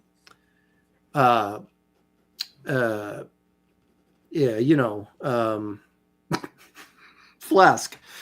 And yeah, and this was like over a year ago, and it was San Diego before last year, so almost a year and a half ago. And I go, hey, dude, I said, when that thing's ready to come out, let me know and I'll have you on my show. And he was like, yeah, that'd be great. And talk for a while. I mean, I've known him for years. And I mean, the guy is a sketch artist. He does a ton of that stuff. I bet he'd come on. I should check with him. So did that book come out? Not that I'm aware of. I haven't heard anything. I haven't seen it on Flesk's website yet. So I don't know if Chad, have you seen the Stout book come out? If it's out, they would know. Stout, I think, is kind of Steranko-esque in the sense that he's very particular. So yeah, he might be not Steranko-esque in his politics. Is that what you're saying? Well, I'm saying that Bill is a former hippie. So yeah, he's still a hippie. I mean, yeah, he's still a hippie. He's an old hippie now, but great guy, but probably would not. I don't know if he'd get offended or anything. I don't think he's that type, but I certainly wouldn't want to give him a reason not to come on. You know what I'm saying? Right. Plus, it's like we gotta put that aside sometimes when we're just talking about comics. So this show's about art, but every once in a while we'll get a Biden joke or something because we can't help it. But you're right. If we're aware, that would be cool. Oh, Mickey says she's got to go, but she's starting the bid at Mega Man at 150 confirmed. All right, there you go. All right. Mickey, if you win the 150, I will include a trade paperback. It may not be the trade paperback that the issue is from, but you will get a Mega Man trade paperback. I've got several of them. It may have nothing to do with the art you bought, but I'm going to throw it in for free because I got a bunch of them and I want to get rid of them. They sent me a bunch of comps, but they didn't always send me all of them. It was, hit and miss. I got a new Jughead cover coming out through Archie. One you've done recently? No, it was one I did a while ago, so it's good. But what you stink now? Well, I'm just. What do you mean you did it a while ago, so it's good? Well, now he phones it in. So yeah, that's kind of what I'm saying. No, what I'm saying is that there, there's that part in your career where you hit a sweet spot. And you're like, okay, I feel pretty good about this stuff. It was during that period of time, and I'm still there, but I'm just saying that before that, you go back too far, it's kind of like iffy. And well, you said a while ago. Yeah, I know, but I kind of meant like within the what I meant to say was it's in like within the last 10 years, so it's pretty good. It's kind of so you're saying it wasn't in your early career. Right. Okay. That's what I'm saying. I didn't do a very good job of saying it, but that is what I meant. So are you like qualifying your work now, or you say, well, it's not in my early career? Well, yeah, I do. I mean, to myself personally, I mean, I don't generally, give myself away on stream like this, but full disclosure, I've gotten better than when I first started. So I never understood when people dated their work. Like, I always feel like they're dating it to say, this may suck now, but when when I do better stuff later, you can kind of go back and say, well, this is the reason it wasn't any good. Well, no, but there's a period of time where, I mean, well, even now, I mean, it's always been throughout my career. Let me go back a little bit. That I never usually liked what I did. I was like, oh, this is terrible, but now I go back and I look at stuff and go, this is actually pretty good. I was being too hard on myself or whatever. And yeah, I've had that happen. Yeah. There's still a period of time where I go back and go, yeah, this still isn't any good. Yeah. I was like that for several years in my career. As I look at that stuff now and it's. A man called Plush for $5. My first comic besides Sonic was Byrne's Generations. I was very naive to comics, still learning a lot. If you want, I'll tweet you my favorite Byrne pages. You should put them up because I don't even. What is Byrne's Generations? Is that the DC thing? I never heard of it. Yeah, I don't know. Yeah, go ahead and post them and at me on Twitter because I'd like to see. Yeah, just except if Byrne inked it himself, then don't bother.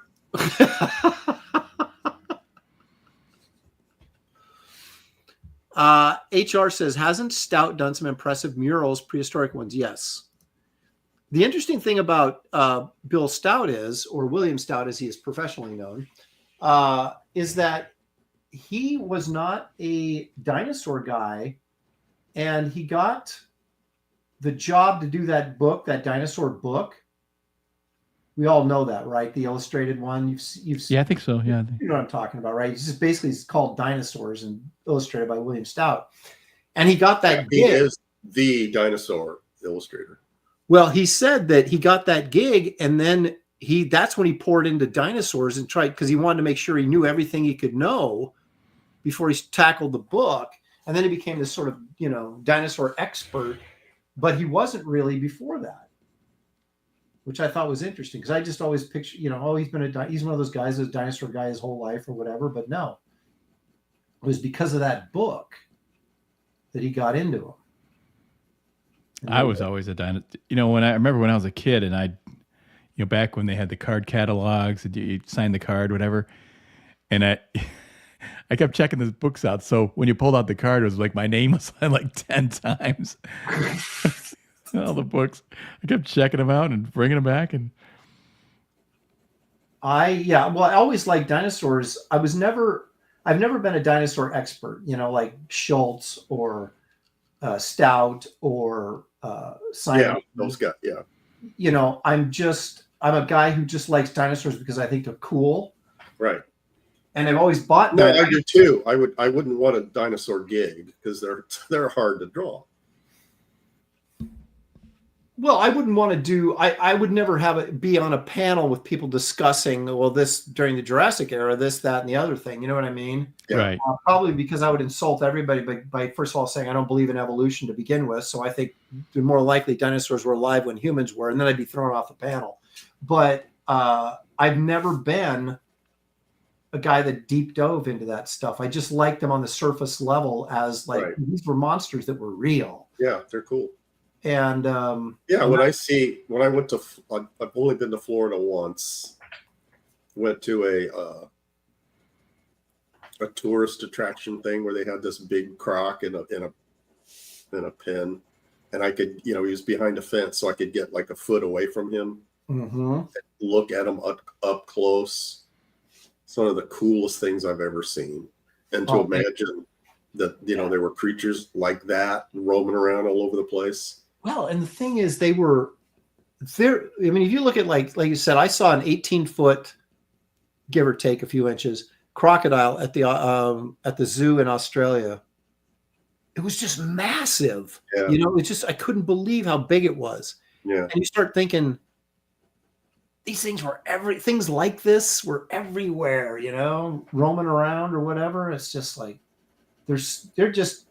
I mean, I know a lot of people are like not big lizard people or whatever, but they fascinate me. I think they're the coolest things. Yeah, I Absolutely. agree. Obviously. Yep.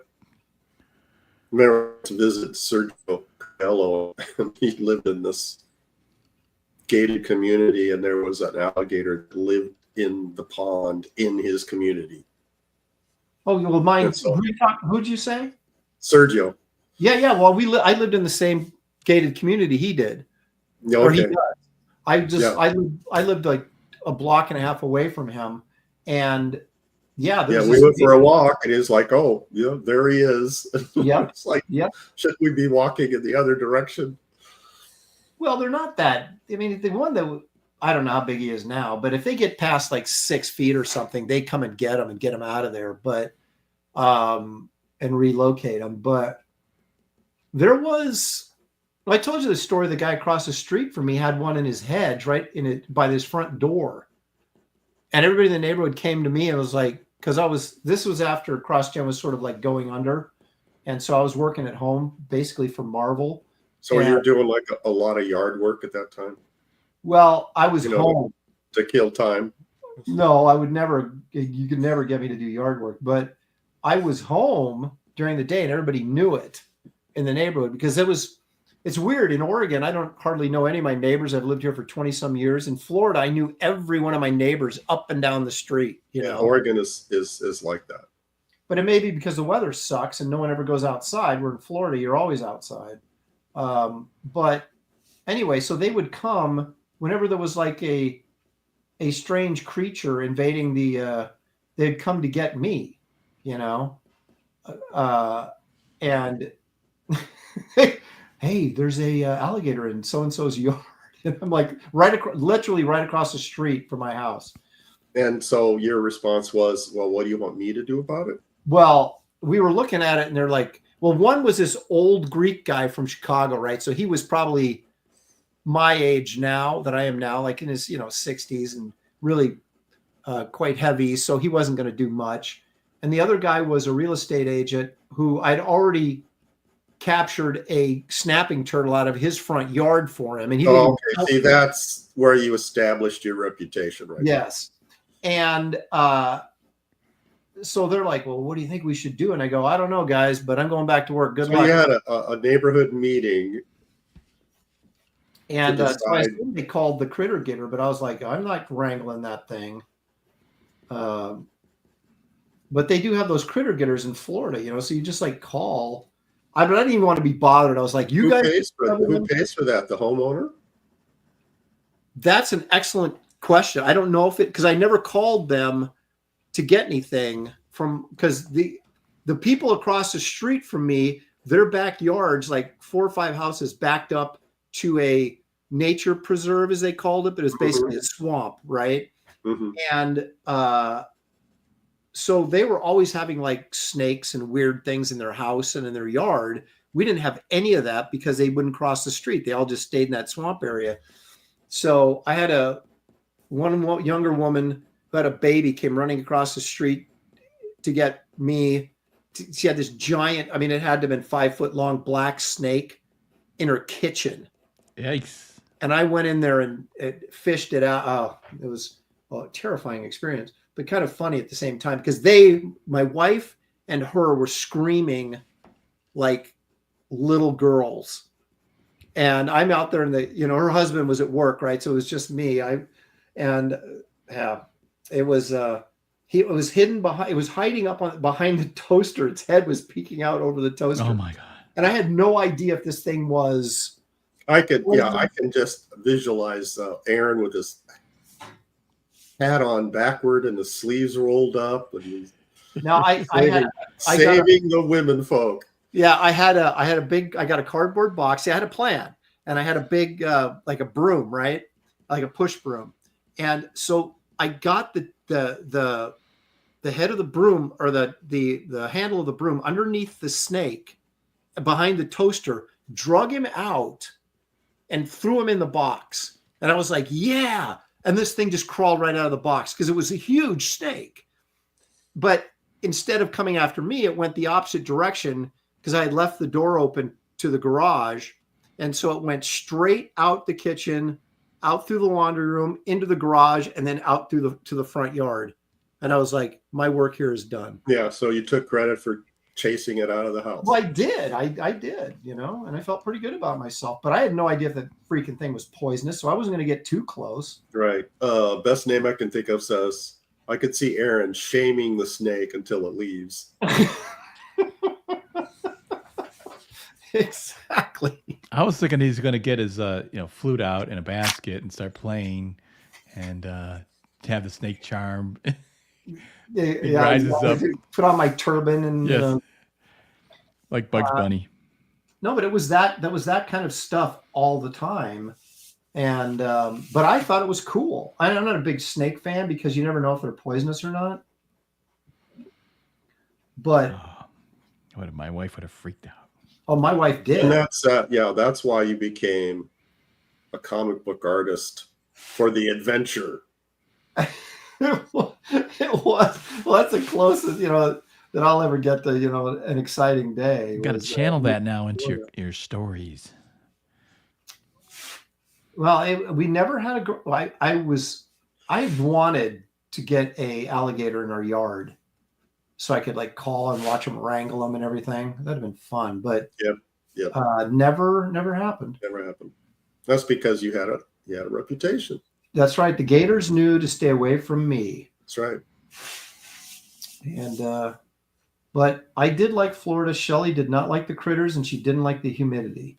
So as soon as CrossGen went under, we headed back to the Great Northwest, and I use that term loosely.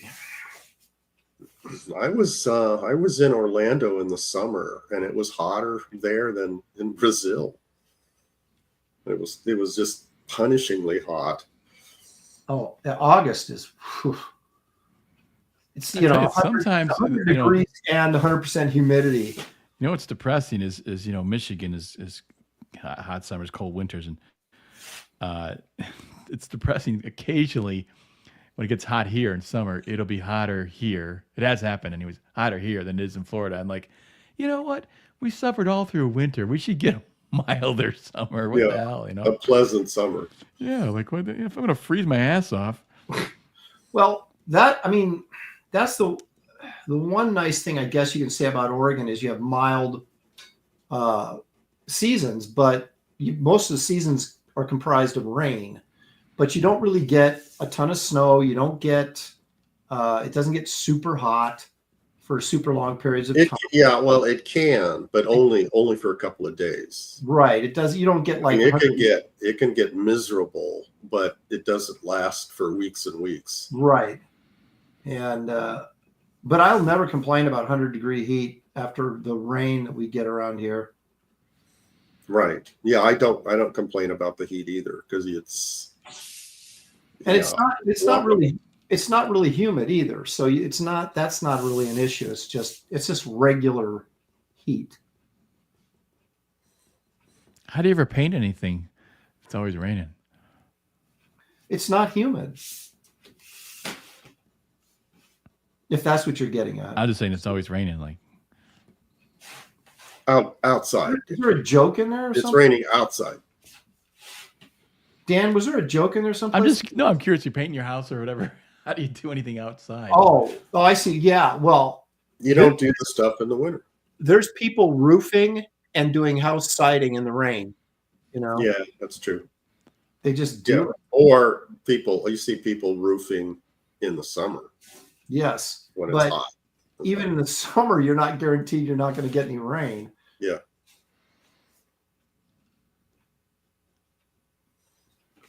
But yeah, even in the spring, you want to schedule something for the spring, you're still going to get a ton of rain in the spring. So it's like, you know, as they say, it is what it is. Now, William Stout, besides his dinosaur stuff, what other, what's he known for? Was he a Marvel guy, DC guy, or anything like that? No, he was. No, he didn't do work for Marvel or DC. Okay. He did a ton of underground comics, and most of his work is movie design work or production work. He did a lot of covers for small publishers that were just amazing, and he kind of got his reputation doing that. But I would see his cover and I would try to find, interior work, and there wasn't any. There's one. If you get, I know you've seen it, Gary. There's an issue of A1. Yes. That has it's basically an image. Here it is. I got it. So it's. You happen to have it right here. I mean, look at that cover. Come on. Yeah, hang on a second. It's as he said, and other people have told me, this is, and I've never read The Monster Men, which is a let me see a big book. Man. Look at the booty on that chick. Yeah. Gee, See, I think that's what he's talking about. in life, that's for sure. And the color on that. I mean, that's, ladies and gentlemen, that's how you color comic art. But there's a story here. That's how you color. Okay, yeah. I mean, his color choices and how he pulls back. He doesn't he doesn't drown the work, so you can see the line work, and the color adds to it as well. Yeah, it looks kind of watercolor like, and that's that's a good fit for comic art. He'll ink something and then he'll watercolor over the top of it. That's kind of a style that he does, and that might have been watercolor. And there's an oil painting from his when he was doing he was in the South Pole, Antarctica, I guess. For a week painting, or a couple weeks painting. Like, what a weird thing. But the reason I bring this, he did ink a story inside here. I'd never heard of the penciler. There's a great tour story here by Qbert in here. That is cool. Okay. And then there's this, if I can find it. That looks like Kelly Jones. Let me see what else. There it is. Oh, okay. Yeah. Take one capsule every million years. Okay, so story by Bruce Jones. Jim Sullivan did the pencils and Stout did the inks. Yeah. And I'm telling you right now, really cool. That's Stout doing all the heavy lifting here. Yeah. And Dave Stevens did the same thing. I think he inked a Sullivan story, and it's all Dave Stevens. Yeah. Come on, focus, baby. Is that of almost Williamson style and I believe that is Al Williamson right there, isn't it? Yeah, Al Williamson and Buster Crabbe. Yeah. So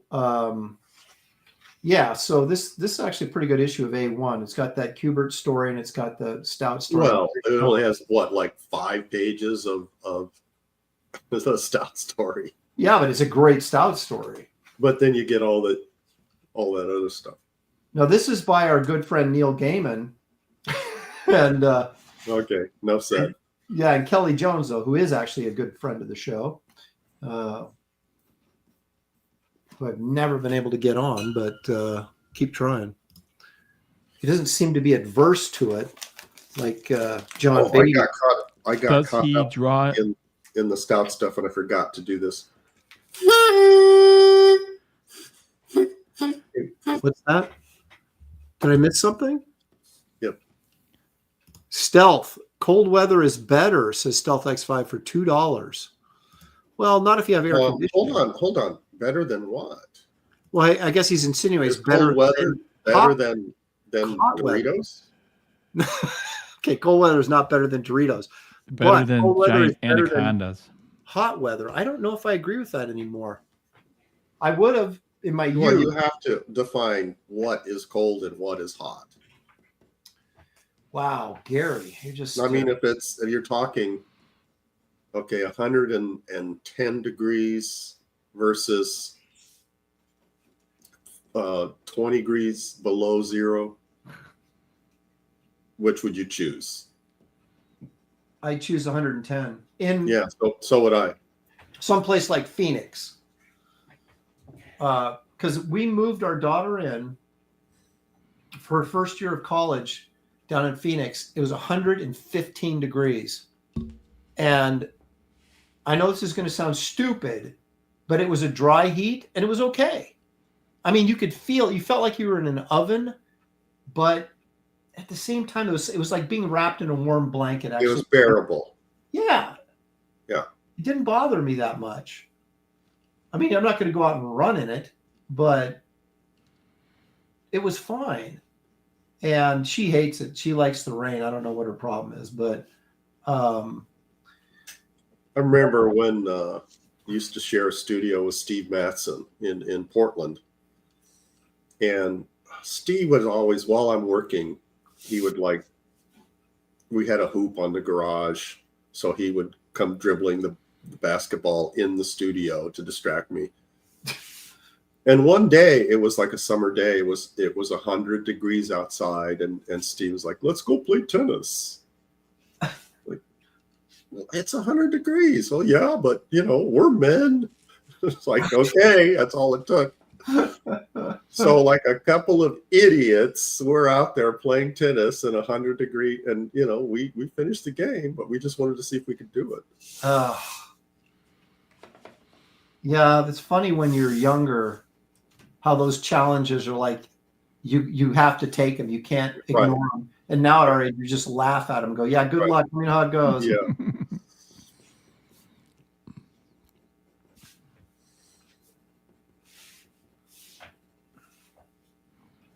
Dan, yours is kind of Neil Adams-y to me.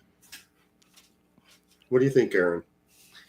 Well, he's yes and no. I noticed that when he first started, but he's always got those kind of Wrightson Frazetta-y hands that throw me.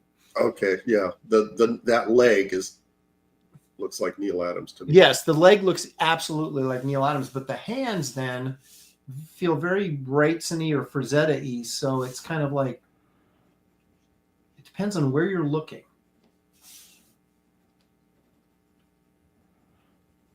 I think that sounds good. We're absolutely exposing your influences. That's good. You should have influences. You're supposed to have them. You should be master and apprentice, right? You got your masters, and then you should follow their footsteps. That's why I always say to people is when you're starting out, copy everything you like. And really copy it and master it, and then don't worry about becoming a clone, because your own style that's how you learn. Your own style will develop. It's just like, you don't just sit down and play music. You have to play someone else's music first. Mm-hmm. And then you master that, and now you understand music, and now you can add things and change things. And well, that's one of the reasons why I still do recreations. Is because I'm still learning. Yep. Grogu, that there's periods next to each letter, so I really want to know what that means. He says, "What's this about being in an oven and it's like a warm blanket?" Out of context, that's priceless. That's true. Being in an oven and in a warm blanket. Well, one or the other. Yeah. No, I got that, but he found that amusing. I'm here to amuse. That's really okay. Hold on. Freaka Boogie says, Aaron Hulk checking out her badonkadonk. He's just looking up at her. Okay. Because you guys want me to draw the Hulk, so I put a little Hulk in here. All right. We're gonna do like one of those cartoon dotted lines from his eyes. Yeah. Yeah, he just started looking right at her booty, isn't he? Yeah. Maybe he would. I don't know. If the Hulk is sort of a Dr. or Mr. Hyde character, right? Isn't that sort of what the whole idea was of the Hulk originally? Well, isn't it the explanation of his attitude when he's the Hulk is a raw nerve exposed? So I don't think he would be thinking about booties. Okay. But he could be looking up at her just being annoyed because he's the Hulk. True. He doesn't need a reason. And because she's up in the air, of course, it would look like he's checking out her booty when he's maybe just looking up at her. Right. He could be being annoyed just because she's a woman. Yes. There's so many layers to it when you think about it. Let's see here. Did the Hulk, as the Hulk, ever have any relationships with females? Even friendships? No. Hey, what are you talking? I think so. He had a romance with, was it Jarella? While he was the Hulk? Yes. She was a green chick. It was Queen. He got shrunk down to like atom size or something in this micro world. I don't remember any of that. Yeah, it was when Trimpy was drawing it, but Severin was inking it. So like around 137-ish, kind of somewhere in there. So it would have been still in the 60s. I should have seen that because there was one point in my life that I devoured anything Severin.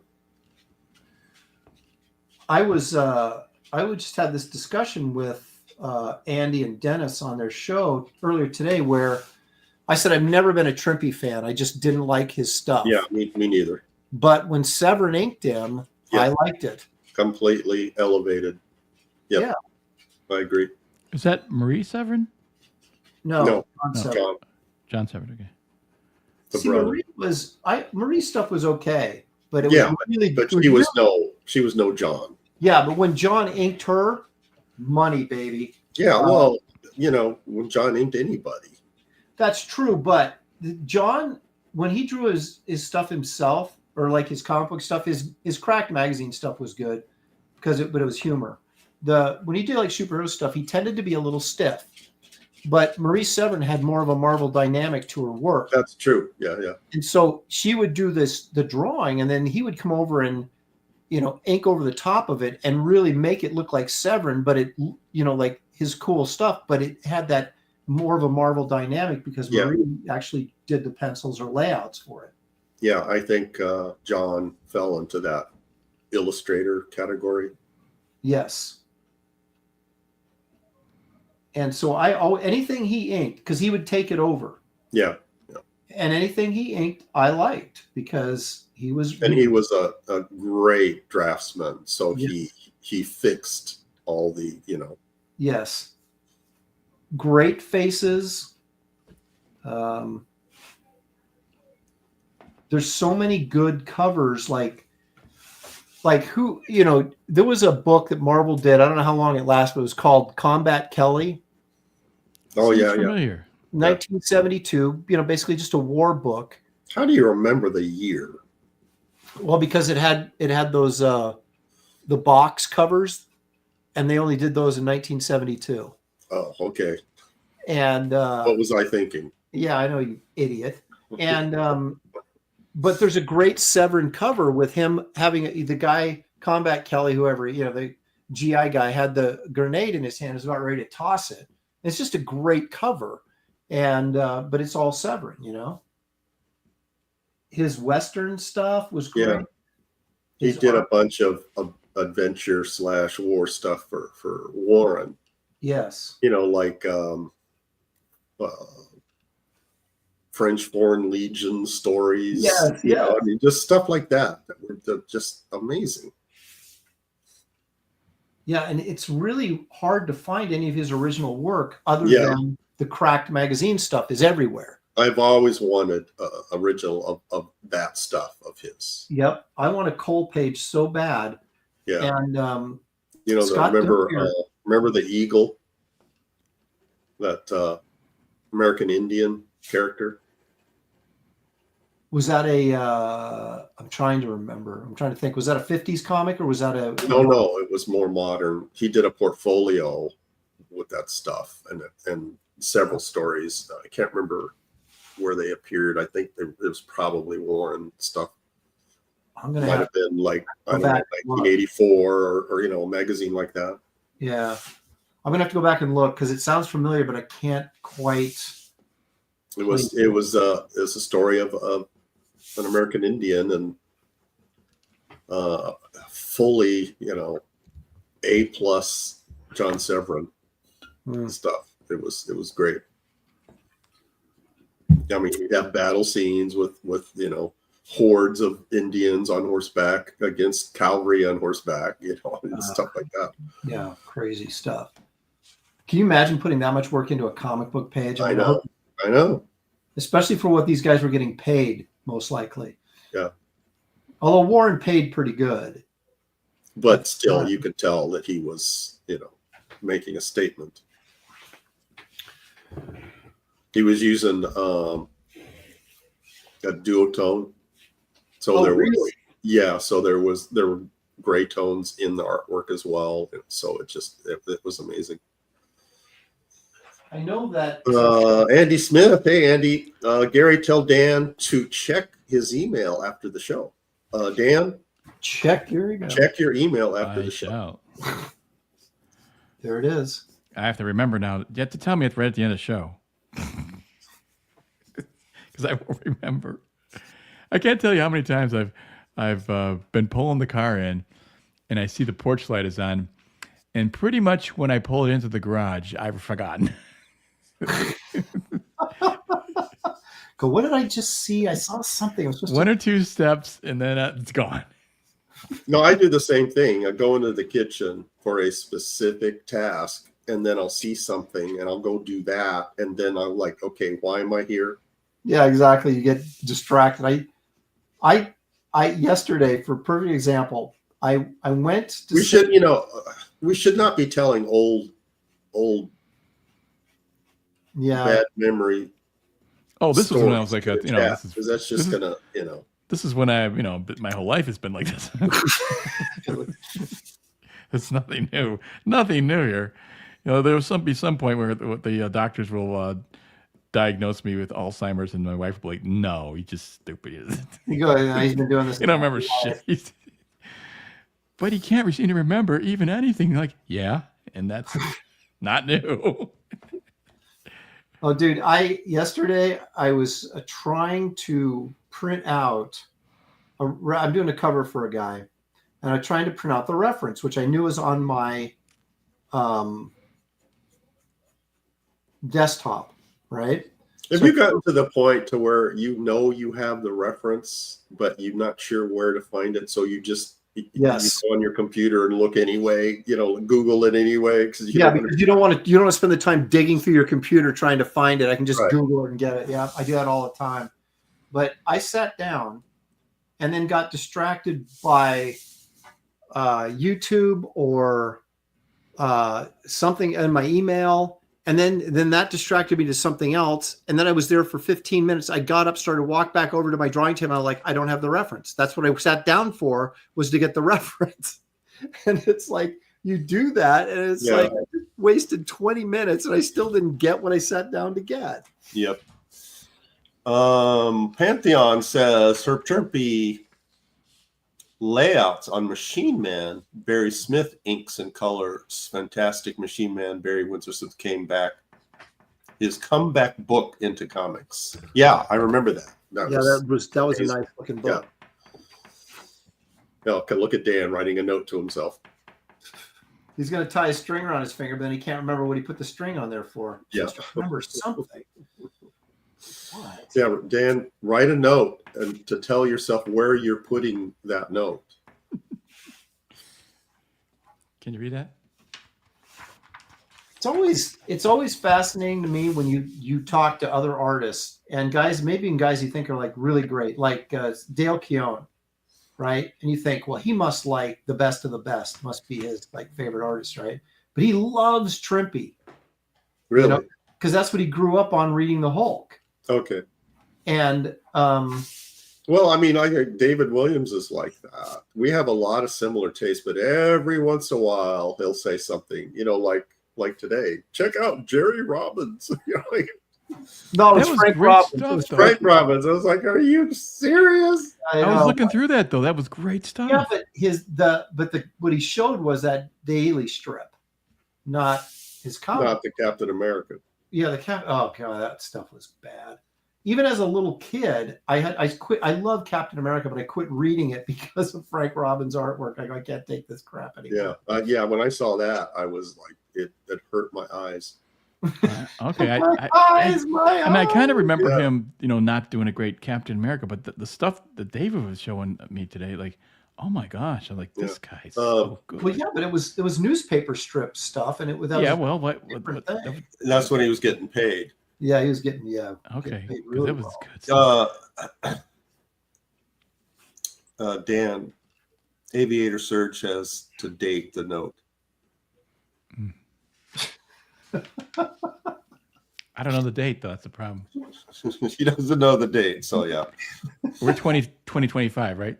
Yeah. Okay. You guys got this used to signing your artwork at 2025 now, or is it? Yeah, I'm okay with that. I don't know that I'm still there. I keep I've done last couple pieces I've done have come out 2024, and I'm like, oh, so dope. We'll make sure I get the. Katie is chatting for you, Aaron. She says, "Looks amazing, Dan."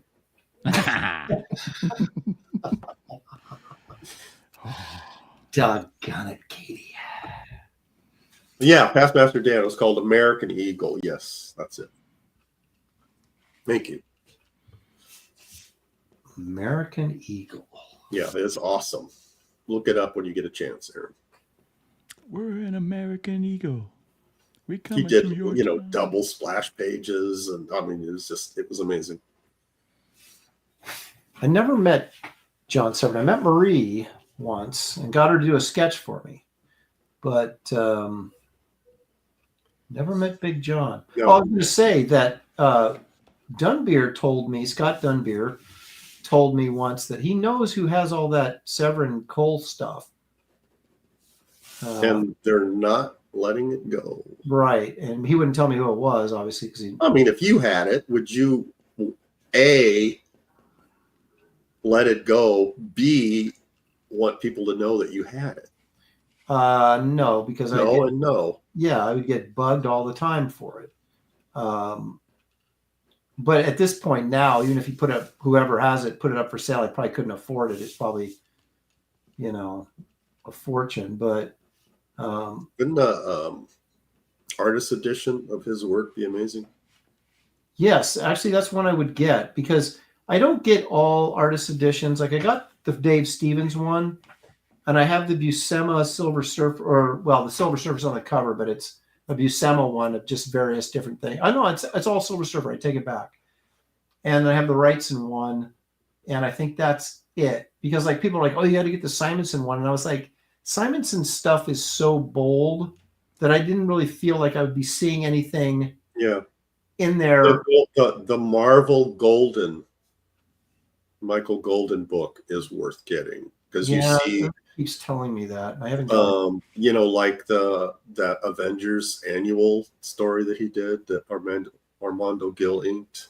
There's most of the pages of that story are in there. The annual, you say?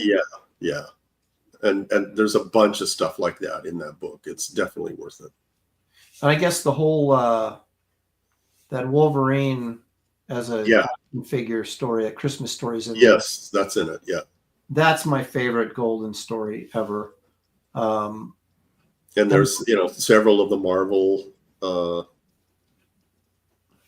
fanfare.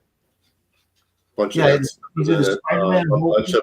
A bunch of his Nom stuff is in it. Stuff that he inked himself. Yeah. I guess I should get it. I saw a list of the top 100 comic artists of all time. And I could not have been more offended by the list if I, Because? Well, okay, like they had Golden at like number 85 or something. Oh, seriously? Yeah, I was like, what are you even talking about? And they had like Lou Fine at number 8, and I was like, come on. I mean, Lou Fine? Yeah, the Golden. No, he was good. He definitely deserves to be on the list, but not number 8. Yeah, it was just ridiculous. And Wood Bees is asking, who's Dan drawing? Sasquatch. From Alpha Flight. Yeah, let's see. He's asking if this Sasquatch. No. Wood Bees, this is a John Byrne themed show. So do the math. That name I can think of says Dan is drawing Kelsey. You never know. Do I have to spell it out for you?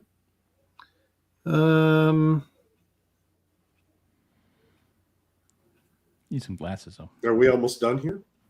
I'm always almost done.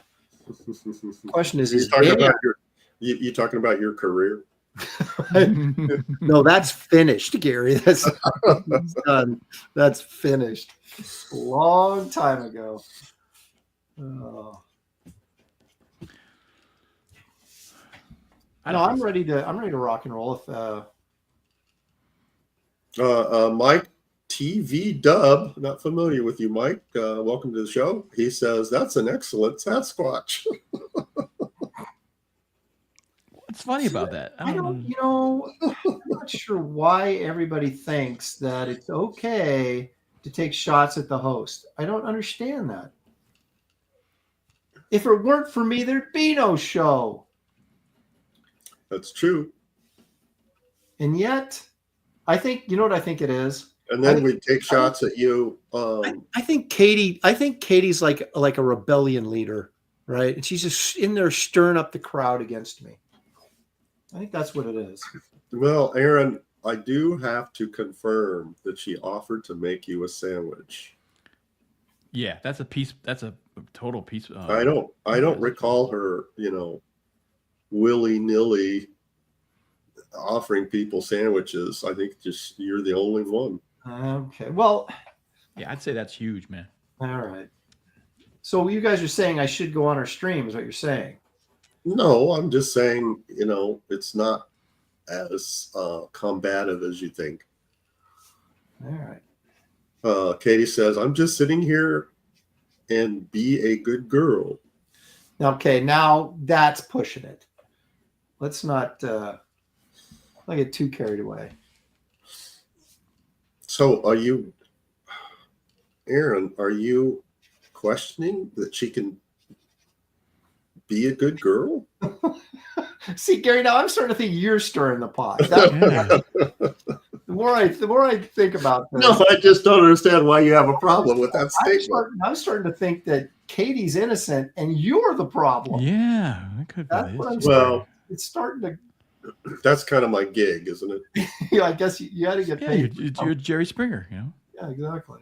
All right, I'm done. Are you done, Dan? Okay, hold on a second. Don't want to miss this.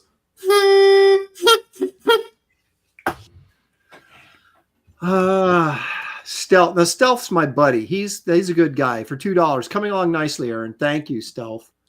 What is Gary's beef? Oh yeah. Do you have a beef, Gary? I've got a couple of short ones. Okay, well let's run a little intro. Do the Gary's Gary's best one. Then we'll jump into the art auction that we're having. Gary has a couple of pieces, a fantastic Astro Boy and what's it called? Mega Man and then a Dr. Doom Silver Surfer piece based on Kirby. So hang on here. Let's see what Gary's beef is.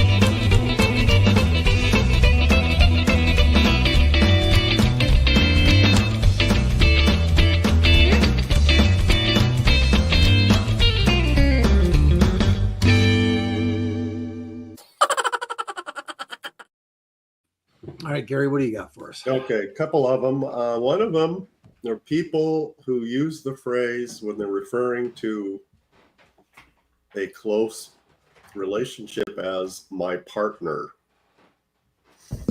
So I was in not a graduation, it was a anniversary party about a month ago or so with a close friend, a golf buddy. And he's a doctor at a Salem hospital. I think I've referred to him before. And, you know, this is Salem, Oregon. So he's got some colorful friends. I'll just say, put it that way. Mm-hmm. So he's introducing me to a couple of his colorful friends. And they're obviously a couple. And the girl, who's got a ring in her nose, refers to the dude next to her as, this is my partner, as they're introducing themselves. And I say, oh, what? You were in business together?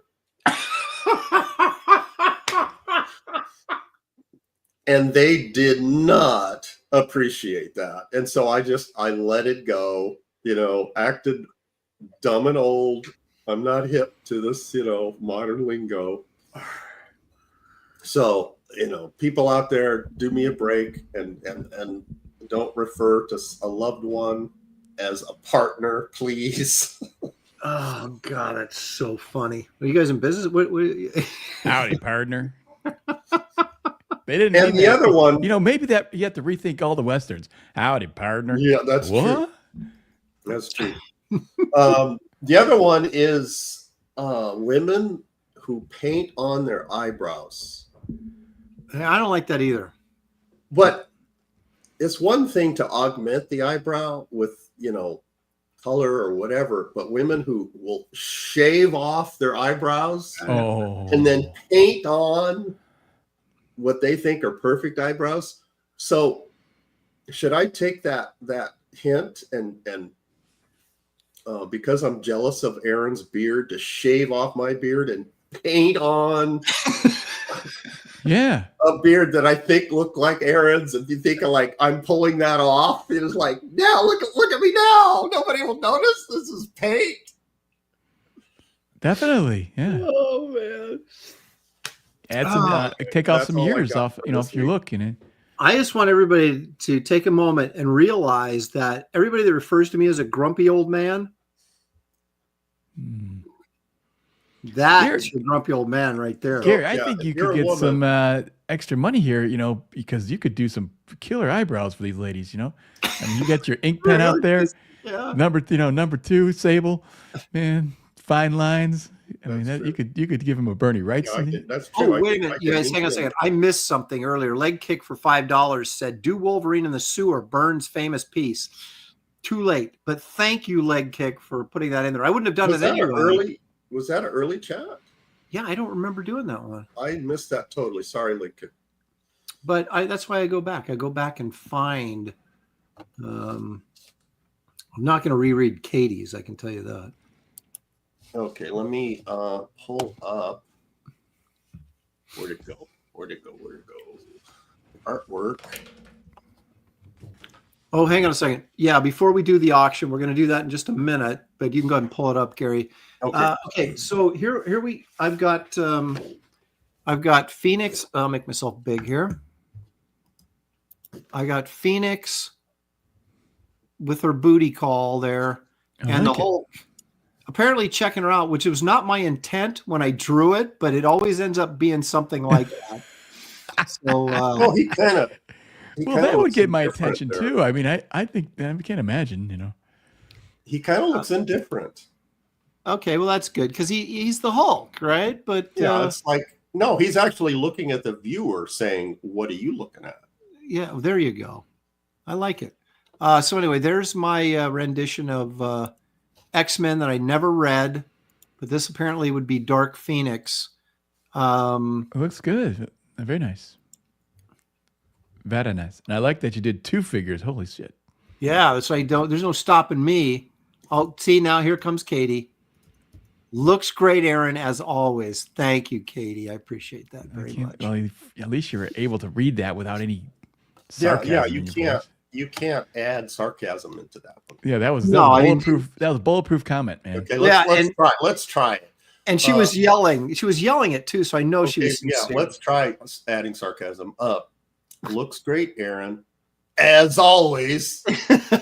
No, see, it doesn't work. It's not. No, it does. No, it's good. That's good. No, we could do you could do looks great, Aaron, as always. Like, okay, that works. That sounds sarcastic. So you got to know these women out there. Yeah, but you know what it sounds like though when you say it like that? It sounds like you're saying you're just annoyed because my stuff is always great. Yeah. Right. So it's like, yeah, great. No, I think it sounds more like that'd be like you're telling what they want to hear. Oh, yeah, she's upset that you're consistently good. He says, wasn't there a Phoenix before Dark Phoenix with a lighter costume? Sure. Yeah, there was. Maybe this is just is this green. Regular Phoenix? Maybe it's regular Phoenix. It's regular Phoenix. Okay, yeah, they should be in the green, right? So I guess I drew regular Phoenix. I'm kind of embarrassed. I think it comes down to the coloring, though. You could probably color it either way you want it. David says Hulk not like puny booty.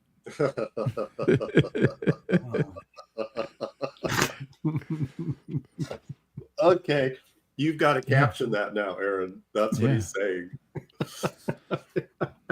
I am going to, aren't I? All right, so there you go. That's easily the best one of the show. But let's see what Dan has anyway. Hang on, let me turn off my blur. Yeah, it's like you're out of focus. My beauty blur, so I look good. That's nice. Check out those Sasquatch abs. The thing where Dan always gets me is he always does really cool hands and he always does great faces. And so I could sit there and go, you know what? But then the face comes in and it's awesome. And the hands are like super cool. And it just, that makes it for me. So I'm still not going to concede anything. But, you're not going to concede that this is awesome. I'm not going to concede anything. No, it is awesome, but I'm not going to say that it's like awesomely better than mine, but I am going to say it is awesome. Well, I don't have any booty or figures in it, so I do have a practical question to ask you. Okay. It's just like artists that render abs under a costume. This is like, isn't he hairy on his stomach? I mean, why would we see his abs? Yeah, Dan. Well, I think that, for me, anyways, like the Sasquatch, you kind of throw in like you throw in like muscles here. You kind of put in muscle. You want to just do all hair. You kind of want to get some muscle in there. Well, that's true, but I'm still trying to figure out how is he ripped. That's shorter hair. Yeah, short hair on the abdomen. It's kind of so it gets longer out on the edges. It's like It's like a belly on a dog, where they have the short hair on their belly. Oh, okay, yeah, all right. Yes, that's the thinking, anyways. Sleeping Psychopathy says, I'd love to see what happens if someone else inks over Dan. I am doing that this week. We will show it next week, and we shall see what we shall see. The sludge. So make sure you tune in next week to see. Stay tuned for that. Let's see here. I had to scan this in color to get it. I don't know. It's a little confusing on the hand, frankly. I don't think the down hand is, I got it, but the top hand, I think that looks fine to me. Okay. Oh, I think you're good. Luffy has to say, a Hulk artist, drew a pervy Hulk in Byrne style. Dan wins. It was an unintentional pervy Hulk. Pervy Hulk. It was unintentional. The Hulk is not looking at the Phoenix. That, honestly, the pervy Hulk sounds like it would win anytime, right? I would think. Now, see, nobody likes me. That's my problem. I guess I got to start working on the crowd better. Look at David says Dan won. Okay. He says it every week, though. So. All right. Let's do some auction, man. All right. So what we're going to do, everybody that's tuning in. Of course, we have our biggest audience of the day right at the end, which is usually what happens. So that's good for Gary. Gary has a couple of pieces he's going to auction off. When you want to put in a bid, you say whatever number it is, and you have to say confirmed afterwards so we know that you're serious. And so Gary has 2 pieces that are going up for auction. And which one are we going with first? We're going to go with Astro. Mega Man. Who's it? Mega Man. Mega Man. Okay, so sorry. Gary, tell us what this is again. Original art to Mega Man number 37, published by Archie Comics. This is page 5. Pencils by Jamal Peppers, which he signed. My inks, so it's my inks over Jamal's pencils, and I sign it at the bottom. This is on 11 by 17. This is probably 50-50 brush and pen, but it's indie ink. Queen Mickey has already, yes, Aaron, Queen Mickey's already bid 150, although she's probably not in the chat anymore. So we have to start at 150 if anyone wants to best that. Did she buy your last? No, she bid on it, but okay. She didn't buy it. And coming with the book is a trade paperback of Mega Man. And I checked this one that I'm offering with this page. The page does not appear in this trade paperback because I couldn't find the one that this page is printed in, or the comic book. But complete bait and switch. Yeah, but you get the original art and a trade paperback of Mega Man together. So I'll just get this since we already have Faye, what? Already have a confirmed bid of 150. Paul Taylor for Canadian $10. Archie, thank you, Paul. Archie Comics, really? I don't see Archie or his gang in there anywhere. Both the Sasquatch and Phoenix were great. I can't decide which one I like better. That is a diplomatic way to do that. Run for office, man. Yeah. No, Archie published Mega Man. They also published Sonic, but they did not cross those characters over with their universe. They did cross Mega Man and Sonic universes together, but not with the Archie gang. All right, I want to compare a couple things, if I might, real quick. Katie says, awesome, Dan, in big capital letters, right? And then she whispers, we all love you, Aaron, hush. It's like, does she really mean that? I don't know. Thank you, Katie. I appreciate it, though, really. Stealth is saying, we missed one of the super chats. Stealth, you're just a machine. We can't keep up with you. I know. $2 Stealth X5 says, thanks for doing these shows every week, partner. Hey, thank you for being here, and thank you for supporting the channel with on the auctions and everything else you do. We absolutely regular supporter. Yes. Appreciate that. Okay, we don't have any bids, so I think you can count them down. Well, hang on a second. I got to put up the bid. So there it is. Okay, so Queen Mickey's got a bid at 150 confirmed for this Astro Boy page. And what is it called again? Astro Man. Astro Man. All right, so current bid is 150. So 160 takes this, and you upset Queen Mickey. Can you zoom in a bit on this? I want to see this line work. Yeah, this is really very clean, Gary. Very perfect. Yeah, you got Mega Man, Pharaoh Man, and Louis Farrakhan, I think, is in this. Yeah. There's Lightbulb Buddy. Oh, Jolt Man, Mega Man, and Pharaoh Man, says Glitch. Well, I'm glad you guys know that, but Robert Kopp says Mega Man. Yes, okay. I'm easily confused. You have to understand that. All right, so we're going to start a countdown. So 160 takes this from the grips of Queen Mickey. So 160 or better. 10. 2. 9. And of course, remember, you guys are on a delay as you're watching this. So don't wait till I count to 2 to try and sneak in, because then you'll end up being late. So I wouldn't let it go any farther than 5 if you're going to be a stealer last minute bidder. 8.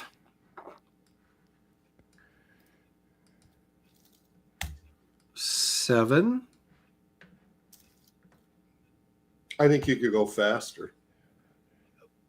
I don't think we're having. Can I though? That's the question. I have to like find the number on the keyboard. Oh, I see.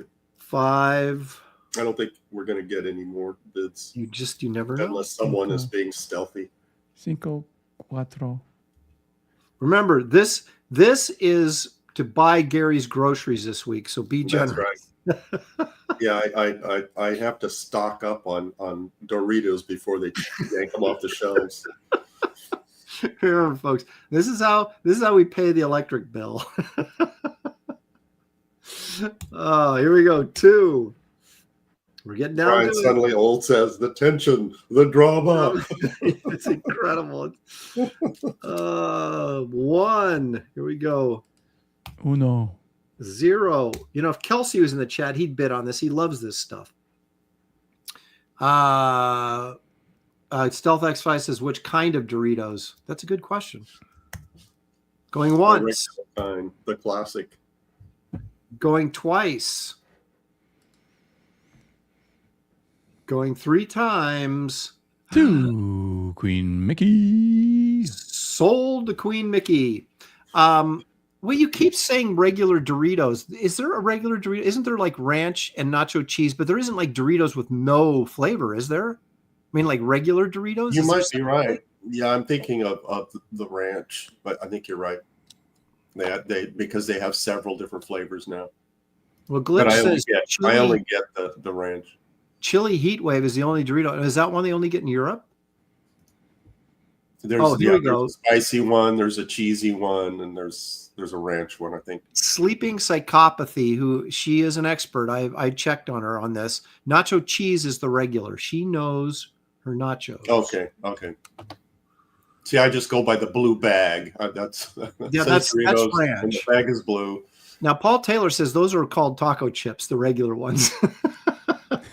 You might be right. Okay, now this. This baby's so good. This guy this is the next page. What is this exactly, this morning, so it's hot off my drawing table. This is 11 by 17. It's Jack Kirby's classic splash page from Fantastic Four. Aaron's bidding on it. This is inked entirely with a brush, except the 2 little ovals that are holding his cape. I templated those. That's everything it. Else, yeah. Everything else you freehanded, even like the little discs on the side of his knee. Yep, that's all free. That's all brush. Man, I could never do those. Not without a ellipse template. No way. Yeah. What else should I say about this? Stealth will not be denied. 150 confirmed. This is pencil, graphite pencil, and blue pencil. You can't hardly see the blue in there, but there is some. But it's faint. God, I love this. Famous Kirby crackle. Yeah, I mean, I remember when I saw that in the comic, I just lost my mind. It's like, no, he can't have gotten a surfer's power. No. That is it's like a 3 or 4 part story, isn't it? I mean, that's really an epic kind of. Glitch with more Doritos information says Doritos were invented at Disneyland, surprisingly. Okay, that makes sense. Yeah. Is there like an off-brand that, like a generic Doritos type chip out there? I haven't seen it. That's a good question. I don't think so. Now, the panel before this, did he have his foot out and he tripped him, or he snuck up? And he's like laughing hysterically, going. He snuck up. You remember? He snuck up behind him, and he had these, Kirby gizmos that he, put on the side of his head, and then pulled the power out of Surfer, and Surfer collapsed. Yeah. I actually remember the Buscema recreation of this very scene. Oh, really? I've not seen that. Yeah, where was it? It was in one of those books, but it was great. It might be in But Buscema did a lot of the surfer stuff, right? I mean, That's true. Yeah. A creative fan. I don't know if she's talking about Disneyland here or what, but she says that yes, they are called cheesy triangle chips. I assume that she's referring that to Disneyland. Stealth. Your Lone Star Viper comes in with 160. You guys, this is worth way more than that. So Stealth says, nope, I'm getting this. 175. Wow. Stealth did not mess around. He shall not be denied. This is a freaking tremendous piece. And it's so classic. I mean, you took it right out of a classic storyline. Yes, and I for your convenience, removed Stan Lee's dialogue that Doom is just like pontificating here in this moment. I think it's much more powerful without the dialogue. Yeah, well, it's a recreation, so might as well just go for broke, you know. Yeah. Well, and we all know that when you're doing a recreation, especially like a cover or something, and you have to put all that dialogue and the writing in there, that's the worst part of it, is doing the hand lettering. Exactly. So I'm acting like I'm doing you a favor, but I'm doing me a favor. Oh, Creative Face says no, the cheap Dorito brand, and it was a joke. So she's right over my head, over my head. Okay. See, we completely accepted that. Yeah, we absolutely. So we're gonna be going to parties saying, yeah, Disney used to make Doritos. Well, I don't think that was a lie. I just think what she called them, I associated that with the Disney thing. But they were called because Glitch is the one who told us that the Doritos were created by Disney, and Glitch would never lie to us. No. Would he? No. I don't think so. Stealth said he had to pause his game for this. What game do you speak of, Stealth? He's probably playing like Glitch Star Wars Battlefront. He's got all the live streams up at once. Like he's got. Aaron, please read what Glitch commented. Doom approves of Silver Surfer's booty.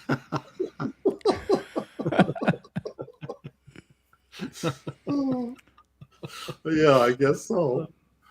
All right, guys, we're at 175. You can't if you really want this, you can't let this go for 175. Someone jump in here and go 200 on this, at least. Make Gary's Top Ramen is way more expensive than it used to be. Gary, that's true. He needs more money to get more Top Ramen so he can live longer, to do more stuff like this. Well, right now he can afford the ramen, but if he gets to 200, we're talking Dinty Moore stew or something. Then I can, if I get to 200, I can drop an egg in it. Did you guys ever buy that deviled ham that was in that can? Well, Underwood's, and they'd have like chicken. My mother fed that to us at lunchtime. I love that stuff. I strangely liked it too. We'd get the white bread, right? Whatever, Franz or whatever, and then you'd spread that on there. Yep. Piece of lettuce over the top of it. Money. And that was it. No mustard. No, it was just nothing. Yep. I think she put a little mayo on it. Maybe a little mayo. But then it was a spread. The chicken spread, though, is like really spam. good. Yeah, it was a spread. Yeah, I don't know. They still make that. They had a little devil on the can. I haven't seen it. Devil's ham is that what it was called? Yeah. Well, was Wonder Bread actually bread? I can't. You'd have to ask. RFK Jr. I don't know. Yeah. Yeah.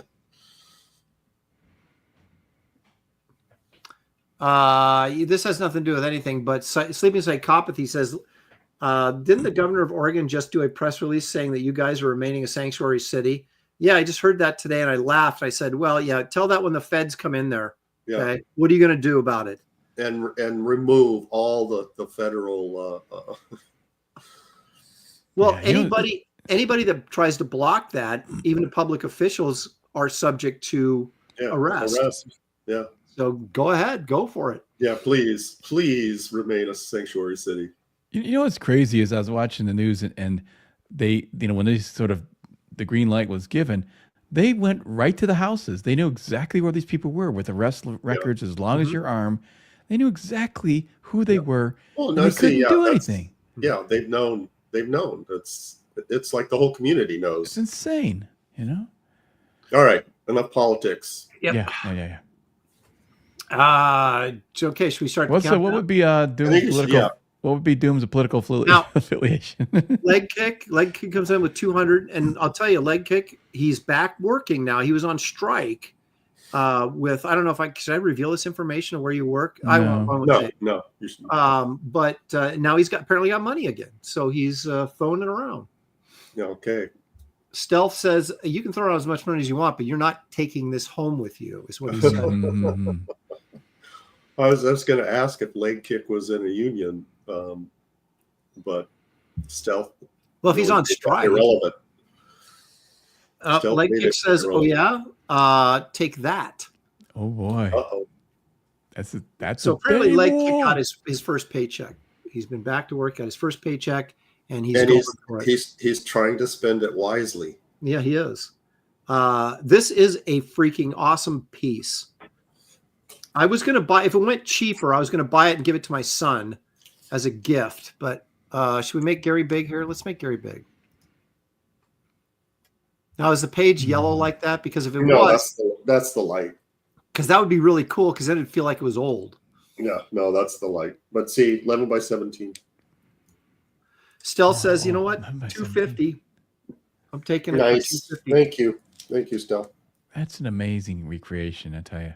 Stealth, I don't think Stealth is going to be denied. I don't think. And you know what? Stealth has purchased artwork from me before, so I'm just going to throw this out there. Stealth, if you end up getting this, you don't have to kick anything in for shipping. Well, hang on a second. Leg kick just went 275. Now, leg kick, you didn't put confirmed in there, but I know. Yeah, there it is. I know that you mean that. So 275. Not sure why he's putting the $sign behind the money, but we know what it means. They should instead of confirmed, young lady, you know. I'm waiting. I can't believe Stealth has hit the ceiling. I just can't. He hasn't. 300 confirmed. Now that's what we're talking about. Now we're getting into some. This is. Yeah. Thank you. I'm going to put two eggs in my top ramen tonight. I know. I was going to say Gary is slopping over with. Oh my gosh! Leg kick says no. 310. Oh boy! Here we go. I can tell you this right now. I don't know if leg kick wants this as bad as Stealth does. I know leg kick wants it because he doesn't usually go this high, but I don't think Stealth. I don't think Stealth's going to leave without this piece. I might be reading the situation wrong. I don't know. Aaron is Stealth. Aaron is saying that you've been playing around all this time. You're not. That's exactly what I'm saying. I don't think Stealth is an art collector, and he fears nothing. So let's see. Let's see if he fears 310. Something I noticed with Kirby is that he drew Dr. Doom's face mask different every single time. Yes. It's like he just made it up each time and never looked at the reference. He did the same thing with Galactus. Galactus is every single time. The details on Galactus' suit are different every time Kirby draws it. I mean, I don't even think it's the same in a single issue, let alone issue to issue. Poor Surfer. Brian Suddenly Old says, at this price, Gary is going out to a ramen house for fancy ramen. Fancy ramen. That's right. You get it in a restaurant, it's fancy. Okay, so leg kick. I'm not going to bring this up on the board, leg kick, because I don't want to knock off your confirmed price and have to go find it again. But leg kick for $2. Thank you, leg kick. He says, my name is Gary Bruce. I knew that. I work at Boeing. No problem. Okay. So there you go. So he was on strike at Boeing, but he's back to work and he's bidding on Gary's stuff. And that's all that we really care about. Yeah. We don't care if you're back to work. Just keep bidding. As long as you're bidding, that's all that matters. Mortgage your house, whatever, got to do. No, we want everyone to be employed. We do. We do, absolutely. H&R or HR says, was it a Senate Inc. job? And it was, wasn't it, on the original? It was originally, yes. Originally it was. But I took some liberties, so that's why I didn't credit Senate. Because I wasn't trying to mimic his inking. All right. As Aaron points out, my tendency with something like this is going to be Senate influenced anyway. Right. Senate was a very slick inker back in the day. Especially on Kirby. I mean, you got it. Yeah. I liked Senate over Kirby. I liked Senate over Buscema when Buscema was drawing superheroes. Barbarian stuff needs to be looser. Okay, here we go. Henry's asking my process. I traced with pencil on a light box a copy of this piece. So no, this is not Kirby original artwork. But in a sense, it kind of is. Well, but it's not touched. Kirby did not touch this. Yeah, he did not touch this. This is I redrew it on a light box and then used a copy, and it's kind of a complicated process, hard to explain. I have a copy of the original inks on my drawing table while I'm inking, and I'm trying to capture what they were doing. So I'm not just inking it, haphazardly. Yeah, I'm gonna start a countdown. So 10's in there. Okay. We're now gonna be at 9. Let's see if we can wake Stealth up, or if Stealth's gonna say nope. Did you guys like Senate over Friends and on the Thor stuff? Yeah. Yeah. I did a lot too. I thought that was a good run. 8. Well, there's only a couple of artists that I didn't like Senate over. One of them was Neil Adams. Yeah, he killed Neil. 7. Yeah, that was those 2 issues of Thor, 180 and 181, or 181, 182. Yeah, Neil is an illustrative artist. It just can't be like right. Yeah, you don't totally changing the style. Yeah. Yes. Leg Kick says, Aaron, I thought you were going to bid on this. I did. You did, but you're too rich for my blood. I might have gone 200 on it, but and it's worth every bit of what you're bidding on it and more. 6. We're down to 6. I wonder if Stealth is being stealthy right now. 5.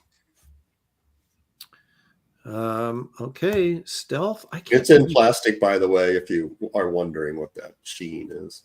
4. I can't believe Stealth is going to let this go, but I think he is. Is that specially made for this art plastic? That kind of sleeves. It's original art bag. I don't know if has special attributes for calling it that. I don't know. Oh, is it acid free? I don't know. Probably. I don't. All that stuff is acid free now. I know it doesn't have yellow dye number 5. Marcus Killigrew makes a good point. He says also Adams tried to draw those Thor issues more like Kirby, and that is true. Because, really? I had not heard. Because he was moonlighting over at Marvel, and he didn't want DC to know. Oh, okay. I think there's part of that too. Okay, we're down to 1. I think Stealth is going to give this. Going to get this. Yeah. No, he did. He says congrats at Leg Kick. So 300 was his limit. So it goes 0 going once, going twice, going 3 times, and sold to Leg Kick. Well done. 310. There you go, Gary. Thank you very much. There's my, hold on a second. There we go. There's my PayPal in the chat. That's right. It's inkart@earthlink.net. That is his PayPal.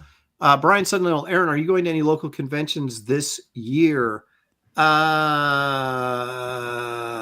don't know. Maybe I'll end up at Rose City. I can't say for sure. They didn't invite me last year, which was the first year they haven't invited me in a long time.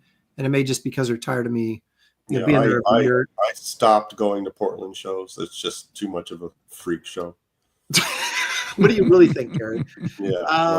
The last one I was at, I was in agony the whole time. There's that one in Salem, but that's still kind of small. Leg Kick, please include your shipping info and what you are purchasing.